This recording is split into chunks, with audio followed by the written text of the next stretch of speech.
What's up everyone, how are you all? Today we back with another amazing Naruto movie. What if Naruto became a villain and joined the Akatsuki? If you enjoy then please like, share and do comments. And also check the description box to original creator of this beautiful creation. It was very peaceful today in this forest. But what should I have expected? Nothing happens here since it's a dead forest. A huge fire had killed most of the nature here, and no one bothered to look here ever again after that. Well, except for me. Most of the plants that were destroyed were back, and it's a place where I can come to my senses. Suddenly, I saw a kunai coming at me. I immediately jumped to my feet and caught the weapon. I was very confused, since I thought that I was the only one here. But then I remembered that this could be an attack from an enemy. But that wasn't the case. A raven-haired guy ran towards me and saw my confused face. "Can I get that back?" he asked dryly, not bothering to ask me if I was okay, which I, for the record, was. "What are you doing here?" I asked him with a glare, ignoring his question. It seemed like he was ignoring my glare. "Training, what else? Now give it back," he ordered. I sighed, not having the energy for another argument. I rolled my eyes and threw the kunai at him. He caught it with ease, and slowly walked back to the entrance of the forest. "You're welcome," I muttered and rolled my eyes. I sat back down on the grass, continuing to eat my food. I softly cursed under my breath, thinking about that stupid guy. I then saw a pinkette coming towards me with a frown. "So you're the one who stole Sasuke's kunai?" she asked. I decided to ignore her, but she never left me. She began to complain about how she was going to be his future wife, how I was rude to him and other things I didn't really listen to. I sighed. Can I never be alone without people bothering me? My day was now ruined by those two. They were both annoying in their own way. The girl was taken aback, as she finally left me alone. I think she was that guy's fangirl or something. After a little while, I stood up. I was done eating, and put my hands in my pockets. I then walked out of the forest. "Hey kid, you should clean it up. People might know you've been here," said a voice. Yeah, I know Kurama. But I don't give a damn about this world," I answered him. "Besides, it's not like anyone would come there, except for those two weirdos." Kurama sighed and decided to stay silent. He started thinking. Ever since that old guy got killed, Naruto turned his back to everyone. He never wanted someone to be near him. All he does was avoiding conversations, and it did work. Almost everyone in the village neglects him. And the boy neglects them. Nobody's pav. Naruto walked through the streets of Konoha, back to his home. "Tomorrow is the day that I'm turning 16. And that means that old man died 9 years ago, leaving everything behind," the blonde said to Kurama in a sad, yet angry tone. "Yeah, and that you turned your back to everyone. You started ignoring them, just when everybody started to like you. You're always so gloomy," the Kyuubi replied while rolling his eyes. "No, I'm not. Now be quiet, please," he asked, and sighed. Not much later, Naruto saw a boy who looked very familiar. He had fangirls all around him, and when he took a closer look, he saw that the raven-haired guy was clearly annoyed. The blonde smirked. Naruto looked around, and saw a wall in the shadows. He walked over there, and leaned against it, enjoying the show. "Sasuke's pav, TCH. So annoying," I stated, glaring at the girls that formed a circle around me. A girl with pink hair stepped forward. She had her hands on her hips. "No, we won't. Something might happen to you," she replied with a concerned tone, and all the girls agreed. "Guess they forgot I'm an Uchiha." I saw that blonde boy, I think his name was Naruto, watching me struggle with all of these annoying fangirls. It seemed like he was very amused. "Hey, isn't that the boy from earlier?" I muttered to myself, and all girls accidentally heard me. They looked in his direction. Naruto's eyes widened, and he quickly turned away. He didn't like it at all, so many eyes looking at him. I shoved all of the girls out of my way, and walked to the blonde with a blank face. The girls didn't do anything, for once. "What are you doing here?" I asked, in a more angry tone than I'd hoped for. "Nothing. I was going home, but then, I saw you and those girls. It was very amusing, seeing you struggle," he answered with a shrug, and then walked to his house. "Nobody's pav. He's so weird," the pinkette said, after the blonde was out of her sight. "Yeah, he never was good with people. He's always alone, and when someone talks to him, he just walks away," a blonde girl said with a frown. "Just like he did now," a different fangirl said, and pouted. A girl with long, blue hair passed them by, but stopped. A different fangirl snickered at her remark. She then glared at the two of them, who ignored her completely. "Leave him be," she said sternly. Normally, she was very shy. But when someone made fun or something like that of Naruto, she was very angry, and all of her shyness seemed to be gone. The pinkette and the blonde, Sakura and Ino, looked at her and scoffed. Later the two girls that were snickering at Naruto looked as well. They had baby blue and black hair. "Why would we?" they all asked in sync. "You may not like him, but for what reason? Did he ever did something to you girls?" She answered while closing her eyes, anger building up inside of her. Well, they didn't say anything for a while, and shrugged. They weren't able to give her a good reason. "Thought so," the brunette said, and huffed. She then quickly walked away, and hid behind a building once she was out of their sight. She let out a deep breath, and started to turn red. That was so embarrassing. She whispered to herself, and calmed down, before going back to the thing she was going to do in the first place. Sasuke heard their conversation. "So he's alone too, huh?" he thought, and used the opportunity of the girls being taken aback to sneak away from them. Naruto's POV. I arrived at my home, and stared at the door. There was nothing left for me in this village. Why was I here in the first place? I took a deep breath, and closed my eyes. "Kurama, are you there?" I asked, and waited for a reply. "Yeah, something wrong, Kit?" he answered after a few minutes. "I'm going to leave this messed up village." "What? You're kidding, right, Kit?" Kurama asked in a shocked tone, not wanting to believe his jailer. "No, I'm not," Naruto replied with a cold tone, as he closed his eyes and glared at the fox mentally. "Well, I'm going to sleep now. Good night," the demon said, being really tired of today. The next day, Naruto grabbed his bag and put some clothes in it, accompanied by the money he had left and some instant ramen. The blonde then got a piece of paper and a pencil, and started to write some words on it. "For someone who will eventually come here and read this. I guess I'm writing this note for them," he read out loud, in a sad tone, and rolled his blue eyes. "Hello. You are in my house, probably breaking it. And now you see this, please let the Hokage know I left the village. Please don't follow me, if you want to kill me. I won't come back as a friend. And even if I will come back, it will be as a foe. Signed, Uzumaki Naruto. Not that anyone will care." He added mentally, put it on his desk, climbed out of the window without anyone noticing, and went through the gate nonchalantly. "Sasuke, leave me be. You're all just annoying girls that are also stalkers. And it's driving me crazy." He snapped at the fangirls, who just blushed madly. He then rolled his onyx eyes. "I meant it in a negative way," he added, as most girls now looked hurt. The most annoying fangirls were a certain blonde and pinkette. They were staring into his angry orbs, and it creeped the raven-haired Uchiha out. Sasuke simply shrugged, and with his hands in his pockets, he started to leave the group, when the blonde and pinkette stopped him in his tracks by both holding one of his wrists. "Let go of me," Sasuke began, in a deadly and dangerous yet soft voice, as he yanked his wrists free and glared at them with his Sharingan activated. "Or else I'll kill you right here," he added. The girls looked terrified, but a frown replaced their scared expressions in a split second. The Raven took this chance to get away from them, as he remembered that the fangirls hated a certain blonde guy. The Raven decided to go to his house to hide for a while. He then realized he never had asked his name. How did he know where the blonde lived?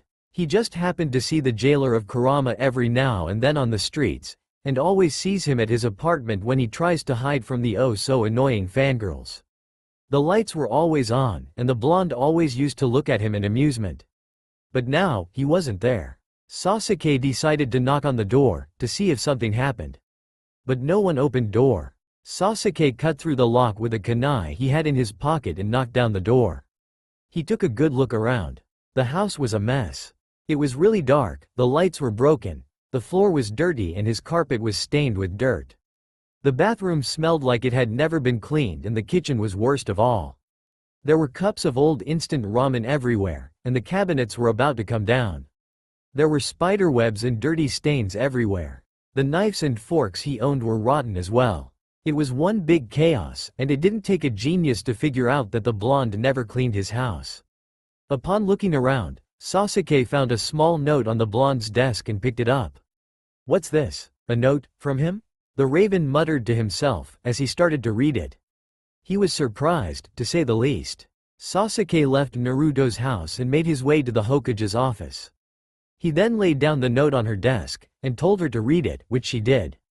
And she wasn't surprised. She was angry. "Naruto Uzumaki left without permission from me?"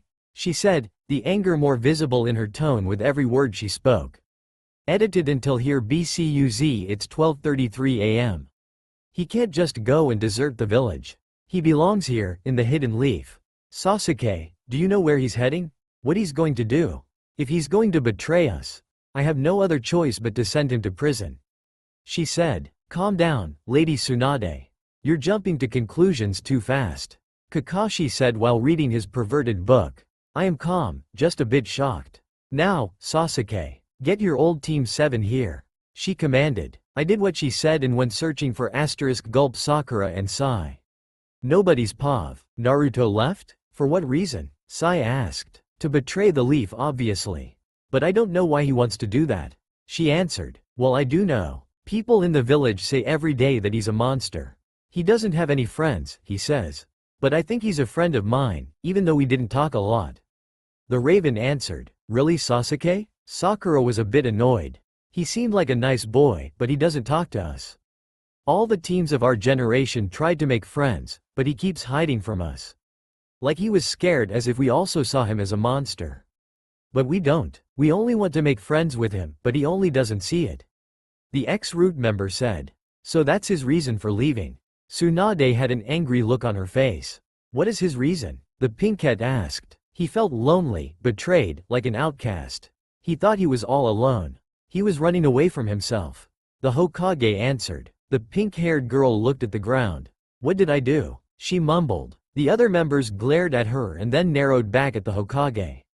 So, what's our assignment, my lady? Sai asked politely. I want you to bring him back, safe and sound. And show him the light in the darkness. Team 7 smiled and said with a small smile, yes, my lady. The door opened. I'm coming with you. The girl with the blue hair came in. Hinata, you want to go with them?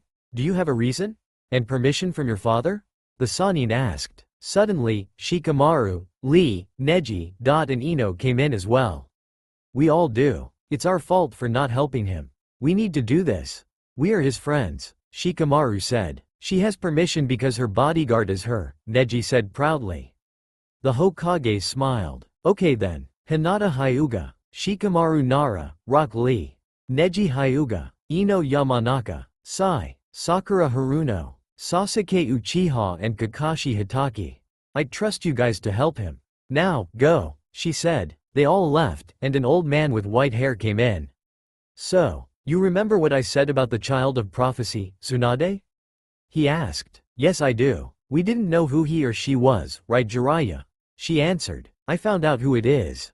It's Naruto Uzumaki. So where do we search first, Kakashi-sensei?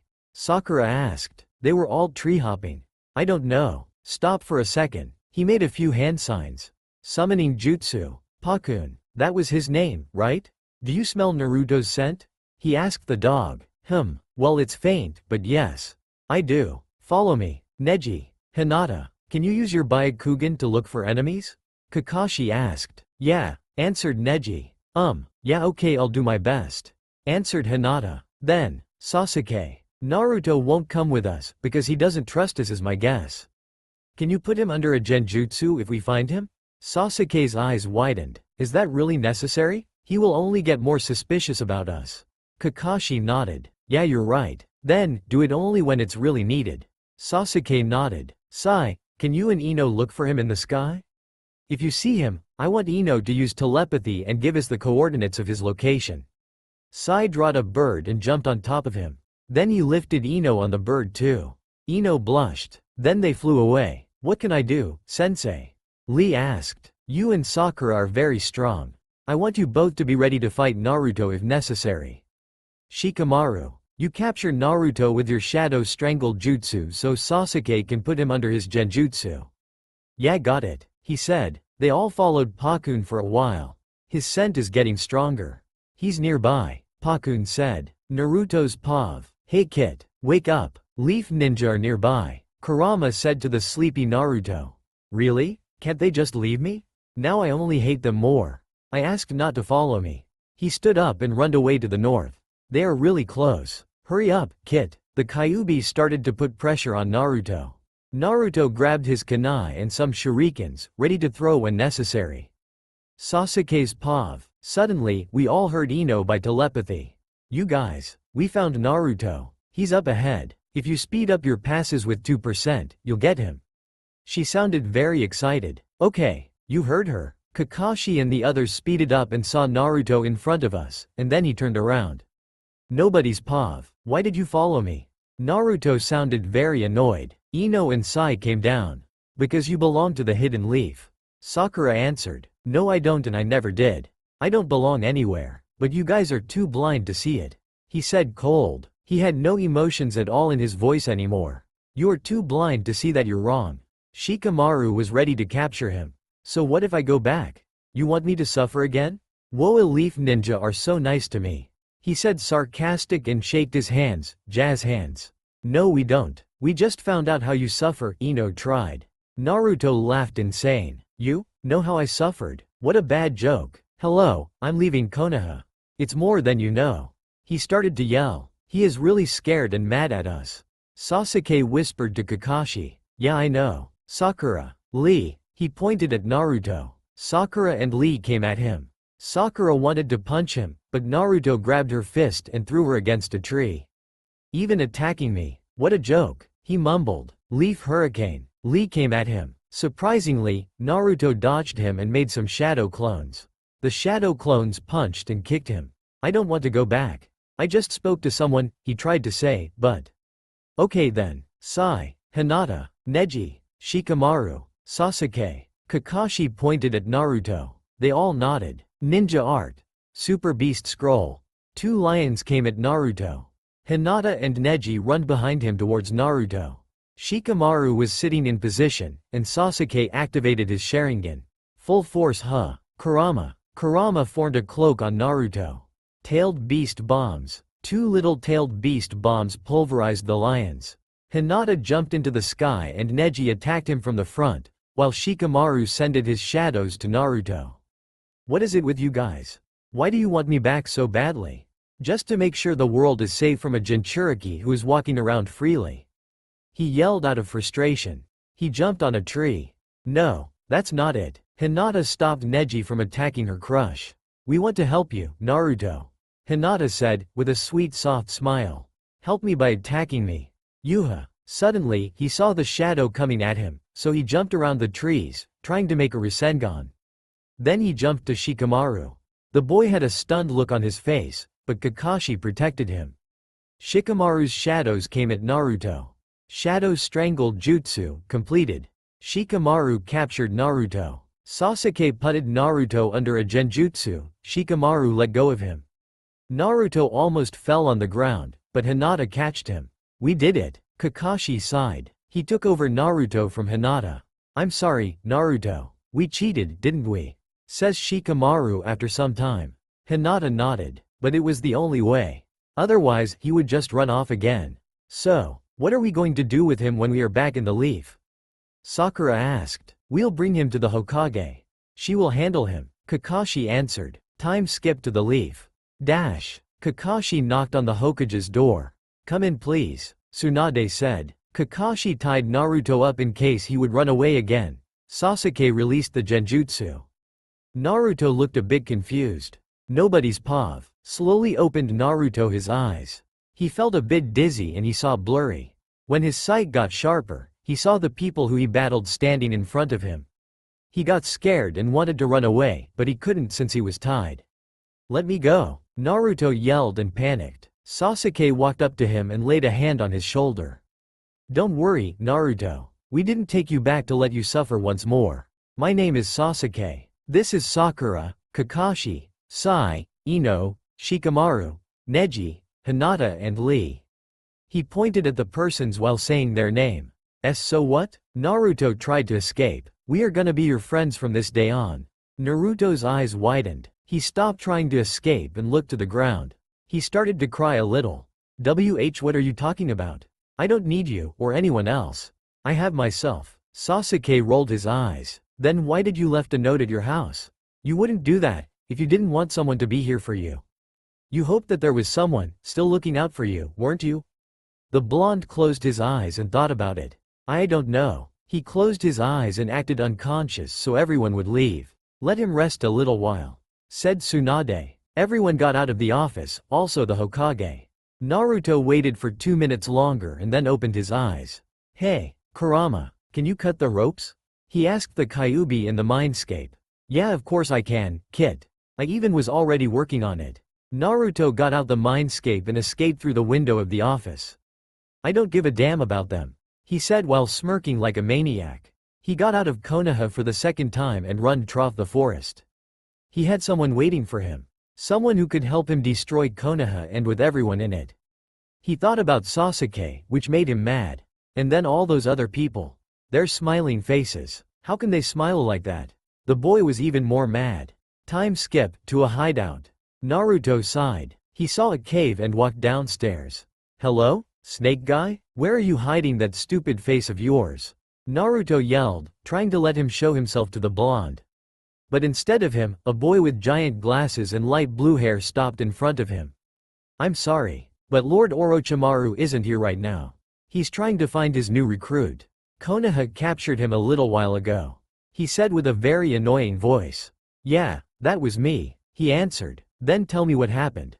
The blue-haired boy smirked. Well, I was leaving Konoha when I met him. He wanted to talk to me in Mindscape so that no one could hear us. After that, he told me I had hatred for the village hidden in the leaf. He could tell by looking in my eyes. We decided to work together. To destroy villages and stuff. I had to go to this hideout to meet a boy with the name Kabuto. But then, when Orochimaru left my mindscape, Kurama warned me for the leaf ninja that were being sent after me. And you guys know the rest of the story XD.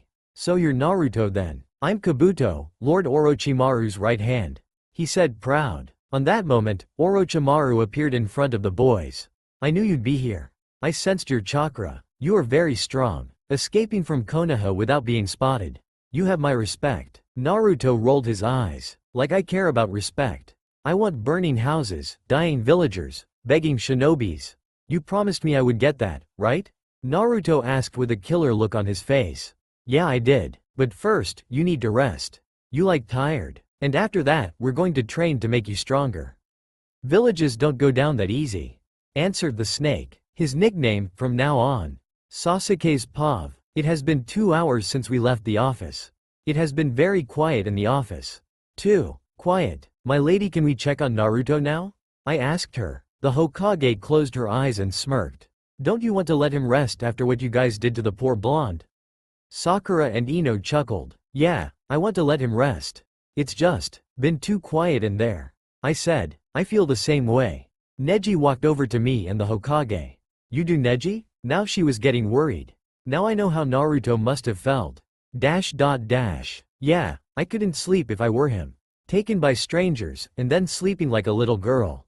And those tears seemed a bit fake. He said serious. Lee and Sai agreed. Okay then, let's go see if he's still asleep. If he is, we'll let him be and then you are all dismissed. She said bossy. So she opened the door, and there was no one in the room to be found. Okay Orochimaru, I'm ready to go, the blonde smirked. Are you sure? He asked. Yeah, I'm sure. Naruto rolled his eyes. But we need to go fast wherever we go. I don't want to wait any longer. So, which village is going down first? We'll start with the easy one. A village without shinobis. The village hidden in the flowers, the snake said. Naruto nodded. Are we going alone? No. Kabuto, can you get that water boy? Kabuto nodded and runned off. Kabuto's Pav. I run to the lab to find the guy with the name Suigetsu. I heard Lord Orochimaru had him in here somewhere. Then, I heard a voice, but I saw no one. Why are you here? The voice asked. In water, a human. Are you Suigetsu? I asked him. Yes, I am. Does that snake guy need me for something? He yelled at me. I broke the glass and let him out. Follow me, you have a new partner. I said. Naruto's Pav. That sure took you long enough. I said annoyed. Yeah, I'm sorry. I couldn't find the right person. He said, while glaring at me. What do you mean, right person? I asked. Lord Orochimaru has many test subjects. He makes the people he doesn't like or need anymore a test subject for his experiments. This boy, Suigetsu, was one of them. He said. I glared at Kabuto. Then I saw Orochimaru smirking at me. It made me a bit nervous. But I didn't show it. So you're Suigetsu, huh? I asked, while I already knew the answer. Yes, I am. So you're gonna be my new partner? He asked me, annoyed. Guess so. I turned towards the exit. Shall we go now? You're very impatient, Orochimaru said. But yeah, let's get going. It's 2 hours walking to that place. Sasuke's POV. Everyone except me was stressed out. They were dying to know where Naruto was. You know, instead of being so stressed, we could ask the villagers if they saw him. I said, the villagers? They couldn't care less. Only we know his secret. The Hokage answered. Sasuke is right. But first, we have to tell every shinobi in the leaf his secret. It can't be unknown anymore. Sakura yelled. Hey, I was thinking, maybe he was going to someone. Because you can't run around freely without a place to go, can you? And we found him on that way. So we know at least where he's heading. Shikamaru said. Okay, I want you all to return to that path, looking for clues. Tsunade said, bossy. Yes, my lady. We all disappeared. Tsunade's POV. Shizune. I yelled as loud as I could. Yes, m'lady, something wrong? A lady with black, brown short hair came running to me. I want you to spread this message to all of the shinobis in the leaf. Sakura's POV. It was silent. Nobody said a word. I really wanted to say, leave him be. We never needed him anyway. And then return, but everyone would just glare at me. I don't feel like going after this guy. He's stealing my Sasuke's attention. I slowed down a little. Hey, Sakura? Is something wrong? My best friend Ino asked me. Huh? Oh, no. I was just worried about him. I answered. Everyone's eyes widened. Did she just really say that? Hinata glared at me a little. Is that so weird then? I said. Well, since you only give a damn about Sasuke and no one else. Lee said, annoyed. I looked at the ground. It was just a lie. It's a miracle they actually believed me. This is just too weird. Still escaping after we said we wanted to be friends. You know what? I'm going to kill him when I have the chance. Ino's POV. Sakura is acting really weird. But since she's my best friend, I can read her mind like an open book. But she doesn't want the others to know what she's thinking. I slowed down a little too. Sakura, you hate him, don't you? I whispered to her. Yeah, I do. He's taking all the attention of Sasuke. She answered. My eyes widened. Really? I didn't notice. What do we do now? Sakura winks at me. Hey you guys. Go ahead. Ino and I found a special flower. She yelled. She grabbed my hand and took me with her to the ground. The others were looking at us, but they nodded. So, what's the plan? I asked. Whenever we have the chance to kill him, do it. But you can't be spotted. Okay? She said. At first, I thought she was crazy. But after a little time, I agreed. We got a random flower and went after the others. The sun was shining. There was no cloud to be seen. Birds were singing and children were playing in the village hidden in the flowers. But it also was their last day of playing. Nobody's POV. It's so peaceful here, Naruto said. Yeah, but soon it will come to an end. Suigetsu smirked. Hey, I'm hungry. Let's find something to eat before we destroy it. Naruto ran to the village, seeking for a restaurant. He's evil, but also a child sometimes. Kabuto said. No, he's smart, said the snake. I'm hungry too. Wait for me, Naruto. Suigetsu ran after Naruto, followed by Kabuto and Orochimaru. Naruto's POV. I looked around everywhere, but I didn't find one place. I was looking at the ground while running. Suddenly, I saw a girl coming at me. We both couldn't stop. We clashed and fell on the ground. I'm sorry. The girl with a brown ponytail stood up. She took my hand and helped me stand up. It's okay, I said. I tried to walk away, but the girl was still holding my hand. What is your name? Are you from this village? She asked. No, I'm a traveler. I tried to walk away again, but failed. My name is Simpio. My OC, please don't copy her. She said. I took a good look at her. She has a scythe in her other hand. She wears a green dress with green boots. My scythe. Oh, she let go of my hand and tried to hide it. It's a pretty cool scythe. What do you want to have for it? I asked. I'm sorry, it's not for sale. You see, this is my weapon. She said, shy. So you're on the bad side, huh? I smirked. In that case, I'm Naruto. I'm a future S-rank criminal. Just you wait. Oh, and what is a criminal with such high rankings doing in this village, huh? Simpio said, trying to annoy me. I said future. I yelled. And what is your rank? A rank. There's a high bounty on my head. But nobody dares to kill me because of my curse. She shows her hand. There are some black signs on it. What does your curse? I asked her. It curses your lifespan. When I touch you, you die instant. She said, smiling. Cool, I answered. Hey, do you like the Hidden Leaf Village? No, I hate them. They killed my brother. She said, sad. Oh, I'm sorry for that. I said, trying to be nice for once. It's okay. You didn't do anything. She smiled. Hey, do you maybe want to join us? We destroy villages and at the end, we'll destroy Konoha. Do you want to come with us? I asked. What? Destroy random villages? How? Amazing. Yeah, count me in, she said with a big smile. Well then, I grabbed her scythe, knowing she would not let go. I pulled her with me to the others. Nobody's Pav. You guys, this is Simpio. She's a scythe user. And she has the death curse. Naruto said. Where did you find such a beautiful lady? Suigetsu looked at her with a pervy face. Simpio closes her eyes. Sheesh, she whispered while sighing. You know I hate boys with white hair. I like to kill them. She smirked. Suigetsu backed off. Hey Simpio, do you know a place where we can eat? Naruto asked. Yeah, it's under this city. Come on. Simpio runned off, followed by us. It's a restaurant made by the Dark Clan, my clan. Our Kekkei Genkei is the curse, so watch out by touching people. I have it on my hand, but some others on the head, leg, back, arm, wherever. She warned. Okay, interesting. Orochimaru smirked. Simpio shows a secret passage to the restaurant. Hello everyone. I wanted to say that this is gonna be my last meal here. I'm going to avenge my brother. She yelled. Everyone looked sad. This was a very loving clan, for some people being in a rank criminal clan. Yeah, that's my Simpio. Avenge Izuki, my beautiful child, a woman said. I promise I'll come back alive. She smiled. Are these people your comrades? Nice to meet you, I'm Simpio's mom. She grabbed Naruto's hand and shook it. Naruto thought he was gonna die because of the curse.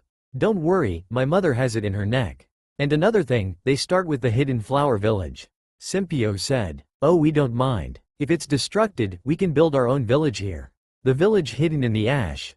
A clanmate said. Okay then, with permission of your clan. Let's go Simpio. Let's destroy the hidden flower. Okay, this is the plan. Orochimaru, curse the people you want to curse down there, and take them as your test subjects. Except for all of us and the Dark Clan. Then destroy a big part of the village. Simpio, kill the people you want to kill and destroy a part of the village with your scythe. Kabuto, place some explosive tags around. I will destroy everything with the Rasengans. Suigetsu, make so much water as you can and put it on the streets. Electricity will combine, houses will burn and people will die. Now go. Everyone scattered. Naruto was counting down. Sasuke's Pav. After a long research, they found out Naruto was working together with Orochimaru. They found his hideout and they are investigating it. Naruto nor anybody else is in this hideout. I said to the others. Yeah, but all of his experiments are here. It doesn't look deserted, said Neji. Maybe he and his slaves are somewhere in a village, trying to destroy it. Said Shikamaru. Could be, said a voice. Who is there? We all looked around, and out of nowhere, a guy with white hair came at us. Relax, I'm Jiraiya. I investigated this place for now 2 months. They are gonna destroy Konoha at one point. It could be that they're training Naruto for that. He said. If that's the case, which village is the most nearby? Asked Kakashi. The hidden grass and the hidden flower. Jiraiya answered. Then we have to go. As fast as we can. Let's make 2 teams. Team 1 will go to the hidden grass. Those people are Hinata, Ino, Lee, Neji, and I. Team 2 will go to the hidden flower. Sasuke, Sai, Shikamaru, Jiraiya, and Sakura. Scatter, said Kakashi. Simpio's Pav. I've never had so much fun in my life. Killing so much people at one point. I said it loud. I touched another man with my cursed hand. They fall right in front of me. This was so funny. I counted the people I just killed. 1, 2, 3, 4, 6, 9, 14, 30. Anyway, let's wait on Naruto's signal. Sasuke's Pav. I really hope Naruto's here. I don't know why, but. Sasuke. Focus. Shikamaru said. If it's the case that we face him here, don't lose focus. Sai continued. Yeah, okay, I said. I focused on the road. How much time do we have left to go, Jiraiya? An hour left, in this speed. He answered. Sai brought a bird and lifted us on it. This bird is faster. We can't walk in traps and it has up here no obstacles. He said. Nobody's pav. Now, Naruto yelled. Suigetsu putted water everywhere on the streets. Naruto took Simpio and Orochimaru from the village and let them go on a safe spot. Kabuto letted the explosive tags explode, and electricity indeed killed all the villagers and destroyed a part of the village. Seems cool, but not every building is gone. Simpio complained. Yeah, I know that, but we destroyed the most part of it. Now, let's get going to the next destination. Naruto said happy. The next village will be the Hidden Mist Village. Orochimaru said. Okay. Naruto, Simpio and Suigetsu runned off to the north. Orochimaru was annoyed. What is it, my lord? Kabuto asked. There was no one who survived my curse mark here. He looked at the ground. That sucks. Maybe we have luck in the next village. Hey, Naruto. Since when is this girl coming with us? How do we know she's strong enough? Orochimaru asks. Well, she is an A-rank criminal, so that can also be a lie, you know. He mumbles. Wanna test it out? Simpio stopped running. Yes please. Orochimaru smirked. If you win, you can stay. If not, I may use you as a test subject. Suigetsu's eyes widened. Don't do it. Deal. Simpio said. She turned towards him. Might as well enjoy a show. It's been a long time since I saw a good fight, said Naruto. He goes sitting against a tree. Simpio and Orochimaru were standing in battle formation. You really are a fool by challenging me. You don't know what me and my scythe can do, said Simpio. The brunette ran to Orochimaru. She pulled her scythe above Orochimaru and dropped him down. Orochimaru dodged and let his snakes get out his sleeve, ready to capture the girl. Simpio chopped their heads off with her scythe. Impressive. You have a good speed. Orochimaru smirked. I could say the same for you. Orochimaru jumped in the sky and Simpio followed him. Scythe level 2, she yelled. Her scythe transformed in Hidan's scythe. Not red, but a black one. The Akatsuki isn't here yet in this story, so Naruto didn't recognize him XD. She throwed her scythe towards Orochimaru, who was circling around him. Then, she pulled the scythe, and now Orochimaru was captured. Curse of the Dark level 2. She yelled. The black signs on her hand changed to the color purple. She touched Orochimaru's leg, but Orochimaru poofed away. A shadow clone? Simpio was stunned and turned around quickly. You have good reflexes, I must say. He smiled. Damn you snake. Scythe upgrade, poisonous gas mode. She yelled. The brunette started swinging her level 2 scythe around. A purple gas formed around her. It was very effective as a defense and offense. Once the victim inhales it, you'll be done for. That's very useful. Hey Simpio, do you have lots of those poison attacks and defenses? Naruto asked. Yeah, poison is my specialty. I learned how to use a scythe from my brother. So I combined it, she said with a fake smile. Naruto saw it hurts her to talk about her brother. Okay, I'll finish you off now. She runs through her poison and found Orochimaru, trying not to inhale it. By concentrating on that, Simpio could do what she wanted. She upgraded her curse and touches his neck. The poison disappears. Suigetsu, Naruto and Kabuto saw the girl sitting on Orochimaru's back, playing with her scythe. I'm responsible for killing thousands of villagers and citizens by using my poison. Naruto and Suigetsu were shocked, as well as Kabuto. That's impossible. A girl defeats Lord Orochimaru?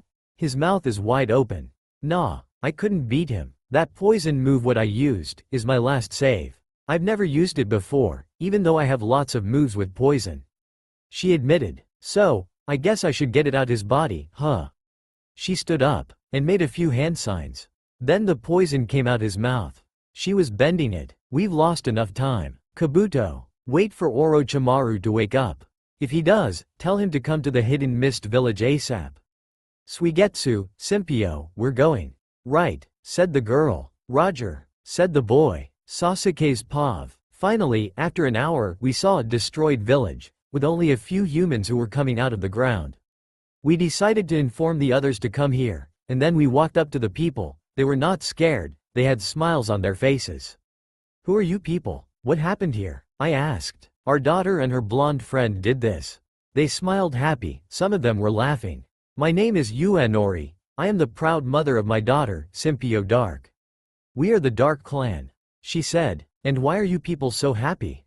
Your village got destroyed, asked Shikamaru. Well, we are happy so we can rebuild the village, but even better, said she. Where did your daughter go? Saya asked. Why would we tell you? You strangers can harm her. They answered and their smiles disappeared. Because she is in danger. If she is with a blonde boy, she can get killed easily. Jiraiya said. Everyone was in shock. We will not let that happen. Her eyes changed color. I'm her best friend. I won't let them. A girl, who looks 16, appeared with a bow and arrow. She's our best hunter. We'll kill him. The mother said. Calm down. We'll handle him, and we'll bring back your best friend and daughter, if you just tell us where they went. Shikamaru said. They went to the Hidden Mist village. Said the girl. My name is Julia, by the way. Thanks, Julia. We appreciate it. Now let's get going. Jiraiya said. Why would they go to the Hidden Mist? I asked. To destroy it, of course. I have bad experiences with the Hidden Mist village. I said to Naruto and Simpio. Why? Do you want to tell us your story? Simpio asked. No, do it later. Naruto said cold. Simpio. Suigetsu. I'm going in a mindscape to talk to Kurama. You have to take care of my body. We can't stop now. If something happens to my body, you'll get punished. Understood? He asked with no emotions. Yeah, we both answered. We jumped to him, and we supported him by holding his shoulders. Naruto closed his eyes and was going to his mindscape. So, whatever you do, don't let someone or something touch his body. Simpio holded her scythe in front of Naruto as protection from the front.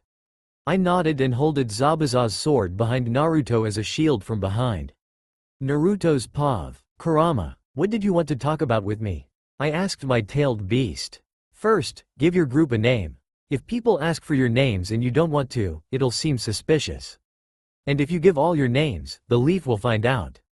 The Kyuubi said. Okay, what about the black? Nah, I mumble. SSNOK.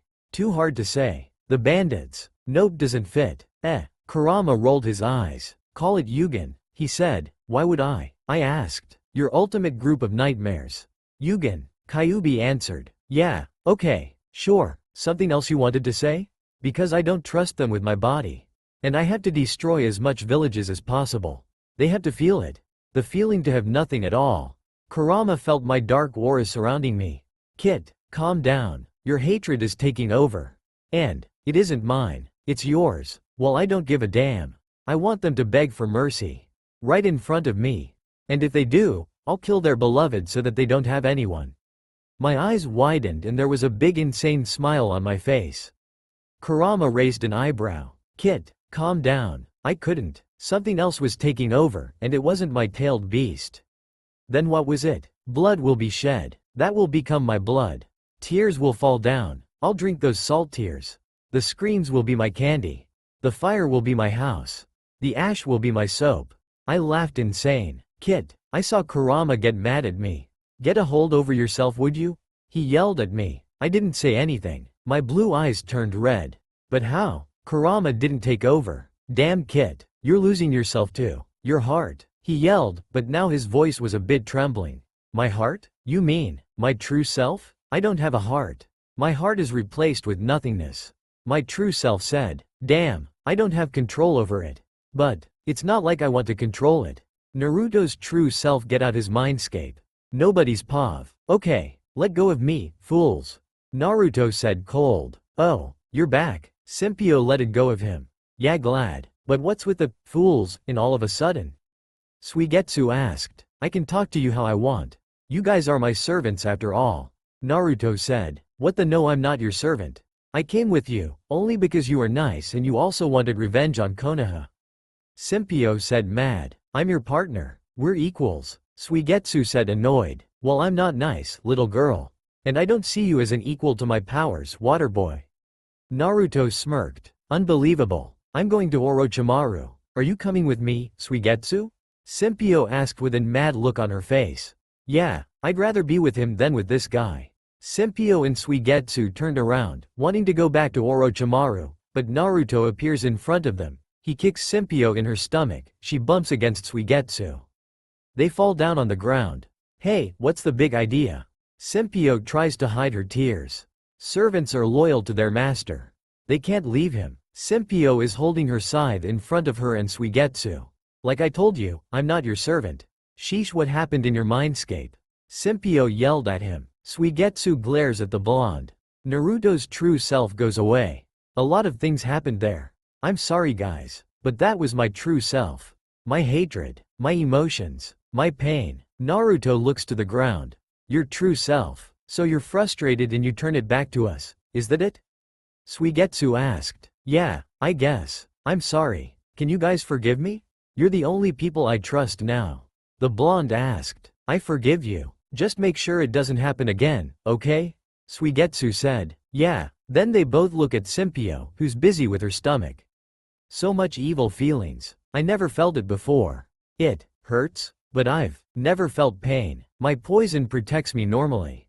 She thinks. Her body is shivering and her eyes show fear. She's sweating. Simpio, everything okay? Naruto asked. She's not answering, so the boys walk up to her and look at her face, and then at her stomach. She's shivering. And her stomach. It has been damaged. Did I do this? Naruto asks. Yeah, Suigetsu answers, looking at the ground. I didn't know my hatred is so big. Good to know, but bad for her. If she doesn't want to be with Yugen anymore, we'll leave her behind. Naruto said cold. I'm fine, just a little shocked. Simpio goes sit down on the ground. I think we should wait here for Orochimaru and Kabuto. Suigetsu said, trying to buy time for Simpio. Nobody's pav. Simpio tried to hide her pain. She was waiting for her poison to fix it up, but the poison didn't. The brunette didn't know why it didn't work. Why doesn't my poison do anything? Normally, it will be fixed up by now. Naruto and Suigetsu were watching her. The brunette grabbed her scythe and looked at it. Then she was touching with her finger the top of the scythe. The boys didn't know what she was planning to do. Simpio took a deep breath and stabbed herself in her stomach. She was bleeding heavily. The brunette caught up blood. What the heck? Suigetsu stared at her. Why did you do that? Naruto asked. I want to see what's wrong with my poison. She said without emotions. And that's the reason you stabbed yourself? You're insane, the boy said. Maybe I am, but I can't think of another way to find out what's happening with it. She stared at her blood. I see. Your kick scattered the poison all over my body, and now it has to become one again, before it can heal me. She said, so your poison is one big mass. The water boy said, interested. You can put it that way. Simpio smiled. Kabuto and Orochimaru arrived, looking at the half-dead Simpio. What happened here? Kabuto asked. Long story short, Naruto's hatred showed up, kicked Simpio, clashed against me. Naruto took control again. Simpio wasn't recovering like she usually does, she stabbed herself to find out why. Suigetsu said. Orochimaru smirked. Stabbed yourself in your stomach? You got some nerve. I don't feel any pain at all. So it isn't a big deal. She answered. The snake rolled his eyes. Kabuto walked to Simpio and sat down next to her. Let me take a look at it. I can heal the hole a little. He put out his hands and started to healing her. Thanks Kabuto. Do you maybe have some bandages? She asked him. Yeah, I have some. He grabbed a bandage and wrapped it up around her. That should do it for now. He said satisfied. Simpio rolled her eyes. Let's go. I don't want to waste any more time. She tried to stand up, but it didn't work. Damn, she whispered. I'm going to help you. Those leaf ninja could be close by now. Suigetsu said, while walking to Simpio. He picked her up. Hold on tight, we're going to tree jump again. He said. Simpio nodded while blushing heavily. Suigetsu chuckled. No need to be shy. It's just what friends do. Simpio closed her eyes and decided to enjoy her break.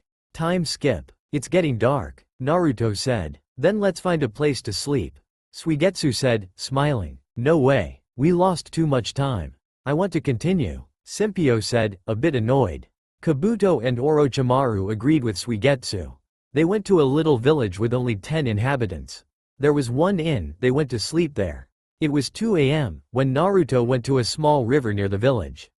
He looked at his reflection in the water, thinking about what he was doing, if it was the right decision. He closed his eyes a bit. He heard footsteps coming towards him. He didn't tell the person to go away. He wanted someone to come to him, to help him. Can't sleep too, huh? A girl in a purple dress said, leaning against a tree while looking at the sky. Naruto turned around, looking at her. The moonlight was shining on her face. Simpio, he whispered. Simpio looked at him, she was smiling softly at him. He blushed a little. No, you can't either? He asked, walking up to her. No, she said. So, what are you thinking about? You had a sad look on your face. I don't know if I should continue. I have been thinking about Konoha and everyone. He looked at the ground. Simpio closed her eyes. Follow your heart. Do what you think is the right thing to do. I'm sure you make the right decision. And no matter what happens, I'll be at your side. Naruto gasped. Those words, so familiar. That man from when I was little used to say that all the time to me. She caressed his hair. Naruto gasped and his eyes widened, but then he saw the brunette smiling and he smiled too, while closing his eyes. They didn't know that Suigetsu was watching them. Naruto, Simpio said. Naruto opened his eyes and wrapped his arms around her. Now it was Simpio's turn to blush. The stars were brighter than ever. Simpio, don't leave me, please, he said. Simpio's eyes widened. Don't worry, I won't. I promise. Naruto let it go of Simpio. They were both looking at the stars. They didn't say anything anymore. Suigetsu smiled and was going to the inn. Simpio fell asleep. Seems like you have some sleep after all. Naruto whispered. Naruto sighed and stared at her. You're pretty when you're asleep, you know. He stroked her cheek. I hope you have a nice dream. He had his arms behind his head as a pillow. He fell asleep as well. Suigetsu was the first one to wake up the next morning. He decided to go for a morning walk in the nature around the village. Also to take a look at Naruto and Simpio, how they're doing. He put on his clothes and got to the river, where he saw Naruto and Simpio sleeping. Simpio was laying in the flowers, while Naruto was sleeping against a tree. Ah man, nothing happened between those two last night. He whispered with an annoyed face. Guess I should wake them up then, huh? He walked to Naruto and shook him awake. Naruto opened his eyes slowly. He saw Suigetsu and then looked around. What the what? Where am I? He looked at his surroundings and then he saw Simpio, laying on the flowers. Wait. We didn't. His eyes widened and he stood up, looking at Simpio from above. Simpio. Wake up, he said, a bit scared. Simpio opened her eyes slowly and looked at the flowers. Flowers? She said, a bit confused. Then she saw Naruto and Suigetsu. Naruto, Simpio said. Naruto smiled and grabbed her hand, helping her stand up. Suigetsu, how did you know we were here? Simpio asked, a bit mad. Suigetsu's eyes widened. I saw what happened last night between you two. They both were very annoyed. Don't you have any manners? Simpio said, blushing heavily. Suigetsu was annoyed too. Hey, I just went checking on you, to see if you were okay. So what? When I was with Naruto, why didn't you go away? Do you remember yesterday, what he did to you? So what? It doesn't mean he'll do it again. Don't blame me, I didn't know. You could also join us, instead of watching us. No, that would ruin the moment. What moment? Your moment, you know, what people do when they are in love at night. We aren't in love, idiot. Well, it seemed like it. You're wrong with your ideas. No, I'm not, everyone would think like that. You're just a stalker. No, I'm not. I'm just looking after my friends. That's the same, you idiot. No, it's not, it's something very different. Liar. I'm not a liar, you just can't understand the truth. Rasen's hurricane. The shuriken blowed them both away. Simpio and Suigetsu were staring at each other. Kabuto and Orochimaru showed up. Why are you all making so much noise? Kabuto asked. They're having a discussion about nothing. Let's just go, Naruto said, a bit annoyed. Time skip. Are we there yet? Suigetsu asked. Yeah, almost. The hidden mist is very close. We could reach it by evening. Naruto answered. Simpio's stomach got fully healed again, so there were no more reasons to stop, but I sense Leaf Ninja in the hidden mist. The snake said. Then I'm not the only one. Simpio said, holding her scythe ready to attack. I can also sense some other ninja. But not from the leaf nor the mist and Naruto said. It's a strong one, if I'm right. Kabuto continued Naruto's sentence. Wait a minute, I can hear screaming people. Simpio said confused. Is somebody else destroying the village? The white-haired boy asked. Could be. Let's speed up a little. Sasuke's pav. Damn those Akatsuki people. They're searching the Jinchuriki from the Six Tails, Utakata. One of them explodes everything, so we got separated. I don't know if they're even alive. I run through the streets. The blonde Akatsuki member looks at me the whole time. I can't attack if he looks at me. Sakura's Pav. We all got separated, but Ino and I are still together. I won't let go of her hand, or I'll lose her out of my sight too.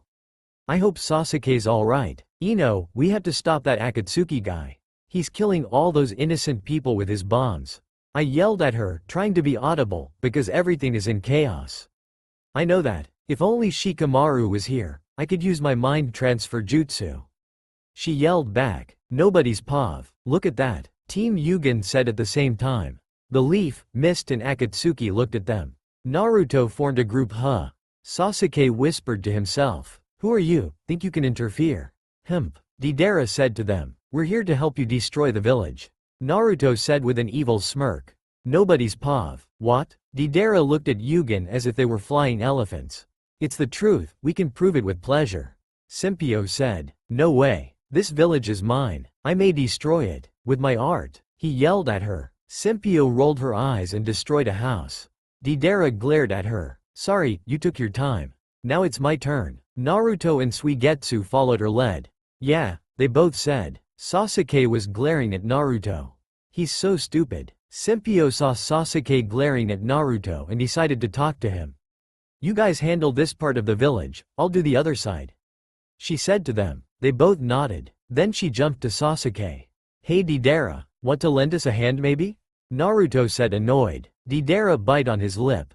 His eyes were closing. He looked very annoyed. No, you guys lend me a hand, hydrogen nitride. He yelled at them and destroyed some shops and people. Suigetsu chuckled. Don't let your guard down, Suigetsu. Naruto protected him from a fireball jutsu. Oh, yeah, forgot about that, he said. The blonde rolled his eyes. Deidara jumped from his clay bird on the ground, in front of the two boys. Who are you? And why are you destroying the village? Don't tell me. You want the six tails too, because I will get him first, HN. He said. No, we are just destroying villages for fun. We don't want tailed beasts, we don't need them. Suigetsu said. Naruto felt Kurama get mad, and the blonde glared at Suigetsu. Ahem. Anyway, why do you want tailed beasts? He asked him. We want to revive the 10 tails. And to do so, we need all 9 tailed beasts in our custody. And with we, I mean the Akatsuki of course. We are famous, because of my art, so tell me, who are you people? HN, he said, we're Yugen, we want to destroy all of the hidden villages. And with our finale, we will destroy Konoha. Naruto said proudly. Konoha, that's where the 9 tails Jinchuriki is. Maybe we can work together. You help us capture the tailed beasts, and we help you guys to destroy the villages. But to do so, I need to discuss it with my boss. My name is Deidara, by the way. The blonde said. Yeah okay, good plan I guess. The Jinchuriki answered. He closed his eyes. Naruto's Pav. Kurama, are you there? I asked. There was no response. I decided to unlock the seal. When the seal was gone, Kyuubi grabbed me in his hand and took me closer to his head. You idiot, what are you thinking? If they find out you're the 9 tails Jinchuriki, you're done for. Literally. He yelled at him. I know that, but if they find out, I'll be long gone. I promise. You won't get extracted from me. I said, trying to convince him. Please Kit, don't do it. If you're dead, I will be alone again. And the world will get destroyed. Whoever these people are, the 10 tails is out of their capability. He said, trying to convince me. Kurama, this boy, Deidara, is from my generation. I doubt there will be old people in that group that know that you're sealed inside me. It will be safe. Kurama let me go. Only if you're 100% sure about this. I nodded and smiled, then got out the mindscape. Nobody's Pav. Wake up, you damn idiot. Naruto heard Suigetsu calling out for him. He opened his eyes. What? He said. You collapsed in all of a sudden. Why? HN. Deidara asked. Nothing important, I just didn't get enough sleep. He said. Suigetsu smirked. I guess Simpio did snore a lot, huh? The Jinchuriki glared at him. He looked around. The snake and his servant were standing around him as well.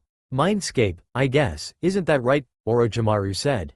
Naruto knew what he was going to say, so he pushes Orochimaru on the ground. Naruto jumped on him and put his foot on his mouth. You better shut your trap, Oro. He said with an evil tone. He turned around and saw Deidara being confused. Okay, Let's go to the Akatsuki's hideout once that girl is back and this village is destroyed, HN. He said. Everyone nodded. Simpio's pav. I didn't lose the raven out of my sight. I just wanted to know why he is looking at Naruto like that. He saw me coming at him, but he didn't stand in battle formation. It looked like he expected me. When I arrived, he turned slowly towards me. What do you want? He asked with a mad voice. I got the creeps already of this guy. What did I do to you to receive that attitude? I asked, a bit annoyed.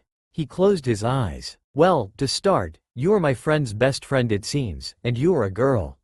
I don't like girls. They all fall in love with me.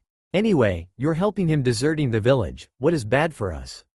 He belongs to Konoha. He could be back in the village until you and your comrades decided to help him. Now you're forcing him to destroy villages. It makes me sick, he said cold to me. I was really annoyed. First of all, he's not your friend. I might be a girl, but I don't fall for idiots like you. I'm not helping him deserting your village, you caused that. And we help him because we care about him, and he cares about us. And I'm not forcing him to do so, this is his free will. And now, why are you glaring at him like that? I answered and said, we want him back. I'm not losing him out of my sight. That's the only reason I'm looking at him. He said, wait, so you're not glaring? Your neutral face looks so bossy, annoying, mad and serious. I yelled at him. I better did not say that. I pissed him off. What did you say? Sasuke yelled at Simpio. I don't mean it like that. It's just, you look bossy. Anyway, stop with trying to get Naruto back. He doesn't want any of you. Really? I mean it. Stay away from him. A tear rolls down of her cheek. Why are you crying and all of a sudden? What happened? Sasuke is now interested. When we were on our way here, Naruto was lost in the darkness for a moment. He kicked me in my stomach. If he kicked someone without healing jutsu, that person would be done for. I was really scared, but I never felt fear before. Stay away from him, because when even we, his closest friends can't handle him. She turned her back to him. Sasuke looks at her. So he really has become evil, huh? Simpio looks at the ground. Yeah, sadly. Then this was the beginning. Sasuke said to her. The girl turned around. What do you mean, the beginning? Before we left Konoha, our Hokage sent a message to all the shinobi in the Hidden Leaf. She said that he will become a very dangerous villain. At the end he can even kill his loved ones and friends. We need to stop him before that happens. The brunette nodded. I understand, but I can't betray him. Why not? I am from the Dark Clan. I'm in a Villian clan, to put it in other words. Villians need bonds with other Villians to make sure not to get killed. If I betray the Uzumaki clan, my clan will hate me. And, I won't betray him as a friend. She said. Sasuke's eyes widened. You're from the Dark Clan? He grabbed her arm. Hey, what's the big idea? She pushed him away. I was ordered to bring you back to your clan. I warned them about Naruto. They want you back immediately. He said with no emotions in his voice. I'll betray a fellow Villian. Then you'll betray the Uchiha. What do you mean? You aren't a Villian. I was. Now I am the star of the village. Serious? But if I go back, they will hate me for sure. No, it's the opposite. They will be glad. Sasuke was looking in Simpio's eyes. They were filled with water, but she didn't let them spill. She saw him looking at her and closed her eyes. The raven walked to her and put his hand on her shoulder. Simpio's eyes opened, filled with hatred and madness, and all of a sudden, I won't. I still have to avenge my brother. She said cold and run back to Naruto. Sasuke's eyes widened. I have to avenge my brother. Those words were haunting his mind. Damn you. Sasuke followed her and grabbed her hand. Naruto and the others saw it all happen. What? She yelled in his face. The tears were gone. Avenge your brother. But promise me 2 things. 1. Please give up being a Villian once you avenged him. 2. Keep an eye out for me on Naruto. I'll give you this lacrima. You can talk to me anytime with it. Simpio slowly nodded. She got the lacrima in her hands. It is as hard as iron, but it looks like a tear. It is as big as Simpio's hand. Sasuke disappeared. Simpio was holding the lacrima and pinched it. It disappeared in her hand. Simpio, what did he tell you? Whatever it is, don't believe him. I did, once before. And it didn't turn out well. Naruto said to her. The brunette gave him a fake smile. Don't worry, it was nothing important. Let's just go to the next village. They all looked at Orochimaru. The next village will be the Hidden Rain. If we go now, we will be there with the evening. We could then sleep there before destroying it," he said. Simpio suddenly collapsed. Simpio's pav. "Brother, what do I do?" she asked. "Do what you must do. Take care of the evil. Just like we both used to. Don't follow this path any longer, Simpio. You've avenged me by killing people. No brother. I have to follow it a little longer. I didn't destroy the hidden leaf. I'm leaving Yugen, that's for sure anyway. Her brother has light blue hair with white highlights. His skin was pale and his eyes were blue. Simpio, dear sister, you're taking it easy by doing little steps. Yeah, I promised some guy to stop being a villain after I avenged you on Konoha." I said, "I see. But Simpio, I had to tell you something." He said, "What is it?" I asked. "Go to Konoha without anyone noticing. I'll tell you there when the most important people of the leaf and you are there. I'll tell you the truth. Go to Konoha whenever you feel like, sis. I'll wait." It was night and Suigetsu and Naruto took care of Simpio, who still hasn't wake up yet. Orochimaru and Kabuto were already sleeping. "Nobody's pav. I'm really tired," Suigetsu said, and then yawns. "Yeah, me too. She will wake up tomorrow, I'm sure of it," the blonde said. Suigetsu and Naruto fell both asleep, and Simpio woke up. "Brother, I'll go to Konoha. Not to destroy it, just to check out what you wanted to say to us. So please, go to Konoha now and gather them," Simpio whispered. The girl looked around. She was looking for her scythe. "Where is it?" She stood up and packed her bag. Then she walked out the room. She opened the door, who made little sounds. She looked behind her and saw everyone else still asleep. Her scythe was on the hallway. She grabbed it, looked at it, for 10 minutes. She pinched him and looked straight forward. She walked slowly down the hallway. When she was outside, she started running to the East Forest, on her way to Konoha. She wanted the truth, as soon as possible. It is night time. It's very dumb to travel now, but I can't wait any longer. And nobody has to know this. Then she stopped running. But what, if they will see me as an enemy? Actually, it's not that weird if they do. I'm an enemy after all. Whatever. She had a serious look on her face and was running further. Time skip. Sasuke's pav. It was another beautiful morning, the sun was shining, like it used to do. He heard the villagers opening their shops, and saw people walking outside. Children were playing and he saw 2 ninjas training. Lee and Guy Sensei They were walking on their hands. Villagers were looking at them, and they were even cheering at them. The village got a lot more happier since Naruto is gone, it seems. Then something else catched my attention, Ino and Sai. They were holding hands. "Sasuke, I heard someone knocking on my door while calling out for me. There's one person who that could be. Sakura Haruno. Yay, let's hear what she has to say today." I put on some clothes and walked to the door. "Hey Sakura, is something the matter?" I asked as polite as I could. "Well, there are some rumors that Tsunade is gonna summon us soon for a meeting with a spirit," she said. It was clear that she was scared and confused. "A spirit? From who did you hear that?" I asked her. "Sai told me," she yelled. I grabbed her hand and took her with me. I saw Sai and Ino walking to the flower shop. "Let's go ask from who he heard that." I was waiting for an answer, but it didn't came. So I looked behind me and saw Sakura blushing extreme. I saw that we were holding hands, so I let go of her. We run to the flower shop and saw the lovebirds chatting. "Sorry to interrupt, but Sai, I have a question. Who told you that rumor?" I asked. "I overheard it from Tsunade and Kakashi sensei," he said with a fake smile. Suddenly, Konohamaru came to us. "Finally, I found you guys. Sai, Sakura and Sasuke. Lady Tsunade wishes to see you 3. Sai gave Ino a kiss on her cheek and then they runned off to the office. "You're already here. Good. I summoned you 3 because you look like you will become close with the person that's, most likely, gonna join Konoha for now. Please come in." The 3 turned to the door, which opened slowly. "Hey," the person said shy. "Oh, it's you." Sasuke's mood brightened. He walked to the door and grabbed her arm. He pulled her inside. "Who are you?" Sai and Sakura both asked. "I'm Simpio Dark. The spirit ordered me to come to Konoha to speak with my brother, the spirit. He wants us to tell the truth, which I still don't understand, because Konoha killed my brother. I will avenge my brother by destroying Konoha, no matter what it takes." Sasuke rolled his eyes. "Good luck with that," he said smirking. The spirit appeared. Simpio ran towards it and wanted to grab his hand. The spirit wanted to grab her hand too, but they couldn't. "Oh, I'm sorry, Simp," he said, feeling sorry for his sister. "Tell us what you wanted to say, Dark." Tsunade said bossy. "Nobody's Pav. Right, I will. At first, my name is Izuki. It's a pleasure to meet you all.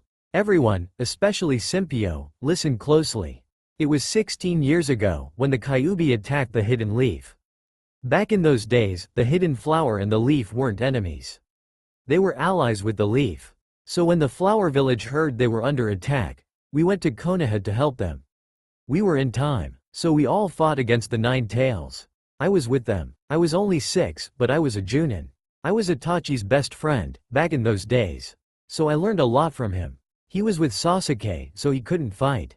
When the Kyuubi attacked him, I protected them, but with a sacrifice. I lost my arm. Then I heard about Naruto. I wanted to help the 4th Hokage to help him, but I failed. I let my guard down and got impaled. But I survived. I returned to the flower because the hospitals were already full. From that day on, I couldn't return home. I had to stay in the hospital forever. Then you were born. You grew up, without a brother being there for you. So sometimes, I left the hospital without anyone noticing and played with you. I loved you. And in return, you visited me every day. And every night we played. You wanted to become a ninja, so I taught you my skills with the scythe.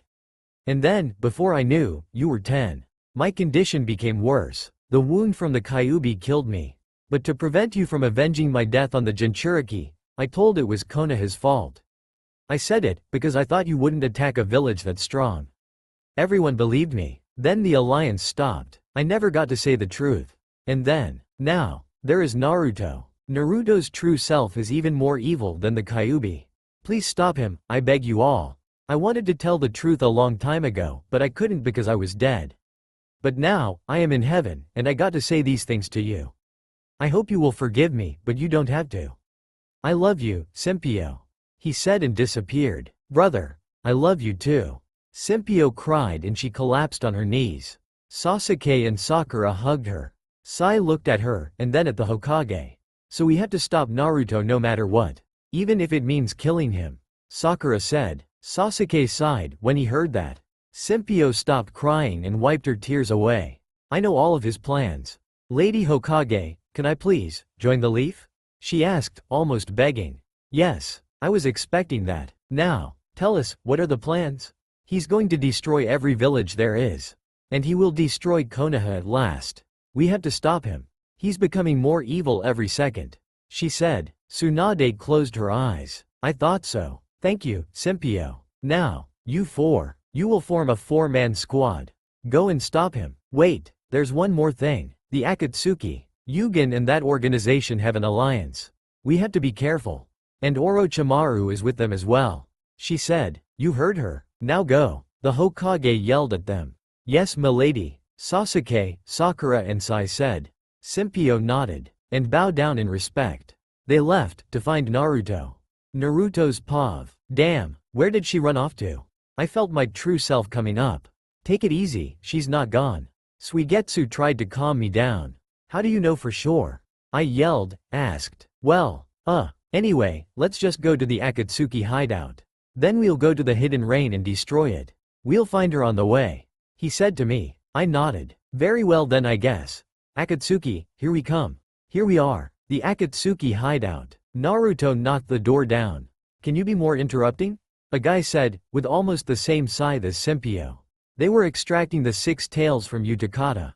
Naruto shivered. Yeah we can. Now, who of you is the leader of this gang? Suigetsu asked. I am. Now, if you have one moment, we'll be done soon. A guy with orange hair said. Naruto looked at the poor boy. It looks awful. Naruto trembled a little. He felt Kurama getting angry. That beast was a part of him, after all. Suigetsu was bending his water a little, while Orochimaru was smirking at Naruto. Kabuto was cleaning his glasses. Such weird figures around me. Maybe I should kill them off, if I have the chance. He thought. The boy suddenly fell on the ground, right in front of Naruto. He took a good look at him. He was dead. The guy with the orange hair jumped from the giant finger on the ground in front of Naruto. So, I heard that you want to have an alliance with us, huh? He said. Yeah, that's true. Kabuto said. So who is the leader of your little group? He asked. That would be me, Naruto. The blonde answered proud. Naruto, Well, my name is Yahiko, but my nickname is Pain. I prefer you calling me that. So, my second question is, do you know any Jinchurikis? He asked, glaring at Naruto. Naruto closed his eyes. Unfortunately not. He bluffed. Is that so? I heard you deserted the Hidden Leaf. I also heard there was the Nine Tails Jinchuriki to be found. I didn't know that. I was always alone, after all. That's weird, Jinchurikis are always alone. Pain's eyes closed. Itachi? He said. Itachi came down and was standing next to Naruto. Yes, what is it? He asked. Does this man know more about the Nine Tails? I have a very strong feeling that tells me he's lying. He said. Itachi stared at him. Damn you Naruto. He thought. He looked at the blonde boy, acting really innocent. Itachi activated his Sharingan and looked at Naruto. No, Pain. This man knows nothing more about it. He said. I'm leaving now. He jumped on the ghetto statue again. So, then I have another question. Why were you always alone? Naruto sighed and closed his eyes. That's simple. I hate humans. They're always fighting. They are never happy. And they treat some people like outcasts. I was the outcast that didn't socialize with people, just because I'm not good with words. Pain had a little smile on his face. Seems like you have the same reason for deserting your village as all members of the Akatsukis have. You and your group are now our allies. He said. That's great news. I will send you a message if we find a Jinchuriki. Naruto said. Send us a message if you need our help with destroying any village with a Jinchuriki in it. He said. Naruto and Pain shook hands. The Yugen left. Pain turned to the others. This Naruto boy, he said. Damn Naruto. Trying to friend the group that will kill you sooner or later. Itachi thought. So, now that we are done with the 6 tails, go find the 7. Hidan, Kakuzu. Go seek for the Jinchuriki in the land of earth and the land of wind. Sasori, Deidara. Go seek in the land of fire for the 9 tails. Then, I and Conan will seek for the 8 tails in the land of lightning and water. The rest is dismissed. Nobody's pav. Simpio is looking at the ground the whole time. She is sad, I think. Sakura said. Simpio closed her eyes. Brother, I miss you even more now. If I die, will I go to the place where you are? Will I be reunited with you? She thought. Simpio started to cry, without opening her mouth. You were always there for me. At night, at the hospital, you always said that the wound isn't that big of a deal. You said it was. That the operation didn't go well, and that you had to wait for another chance. If only I knew what you were going through. I could say no. I would say that I could wait for you. If I didn't train with you, you would still be alive. It's all my fault. I just killed you, she said, yelled. Sasuke looks at her. We're both the siblings of great brothers, don't you agree? He said. Simpio's eyes widened. A little smile showed up. Then she turned towards Sasuke. Why yeah, she said. Hey, Simpio. I almost killed my brother without knowing his truth. He's still alive, and working as a spy with the Akatsuki for the Hidden Leaf. I want to be as great as him. He said, but he never has time for me. His eyes closed a little. What did he do, to you, to anyone to deserve your hate? She asked. He killed my clan. Only I was spared. I was so young and stubborn. I didn't want to believe anything what someone else tried to say to me about him, or his truth. I believed in only my thoughts. He barely survived. Simpio looked at the sky. I wonder, will I be able to meet my brother's best friend? She asked and then smiled. Sasuke smiled too. You met your brother's best friend's little brother. He said. Simpio laughed. Maybe we'll be able to be best friends too. She said. Yeah, maybe, he answered. Sai and Sakura smiled a little. Simpio was a lot happier now. Sasuke felt better too. This is actually the first time except for Naruto that he could cheer someone up. We are almost at the hidden rain. Sai yelled. Naruto's pav. I've always wondered how my future will look. I met some guys that are funny. And also some guys that are creeping me out. But it's much better here than back at Konoha. Am I right? I don't know. Maybe I'll be dead. Maybe I'll have no future at all. Then what? My afterlife. Will I go to heaven? Probably not. I have destroyed so many villages after all. But what if I destroy Konoha? What will I do then? Without nowhere to go. And the 10 tails. If it revives, will that be the end of the world? All thanks to me? Will a perfect world really be able to come? Or is that all a dirty lie, trying to give themselves hope for a better future? And, if I fail, will the world be able to forgive me? Probably not. They will kill me, but I won't let that happen. I'll kill them first. I think. I need to stop wondering what the future has yet to come. It will only be worse to think about it too much. I thought. Naruto, you okay? Suigetsu asked. Yeah, I'm fine. I'm only a little worried about Simpio. We are here at last, the hidden rain. Orochimaru yelled. We are here, Sai said. From the north, we are here, Suigetsu said. From the south, finally. Can't wait to destroy this village. Naruto said to Suigetsu. Finally. We have to stop Naruto no matter what. Sakura said to Sai. They all ran to the center of the hidden rain. They saw each other. Naruto was shocked to see Simpio on the other side. Simpio, you're okay, thank goodness. Naruto was happy. He wanted to walk over to her and get her back, but Simpio shook her head. Naruto. Stop destroying villages, Simpio said, a bit scared to turn her back on the Jinchuriki. She knew this was going to be trouble since the blonde couldn't take no for an answer. What? Naruto's anger was building up.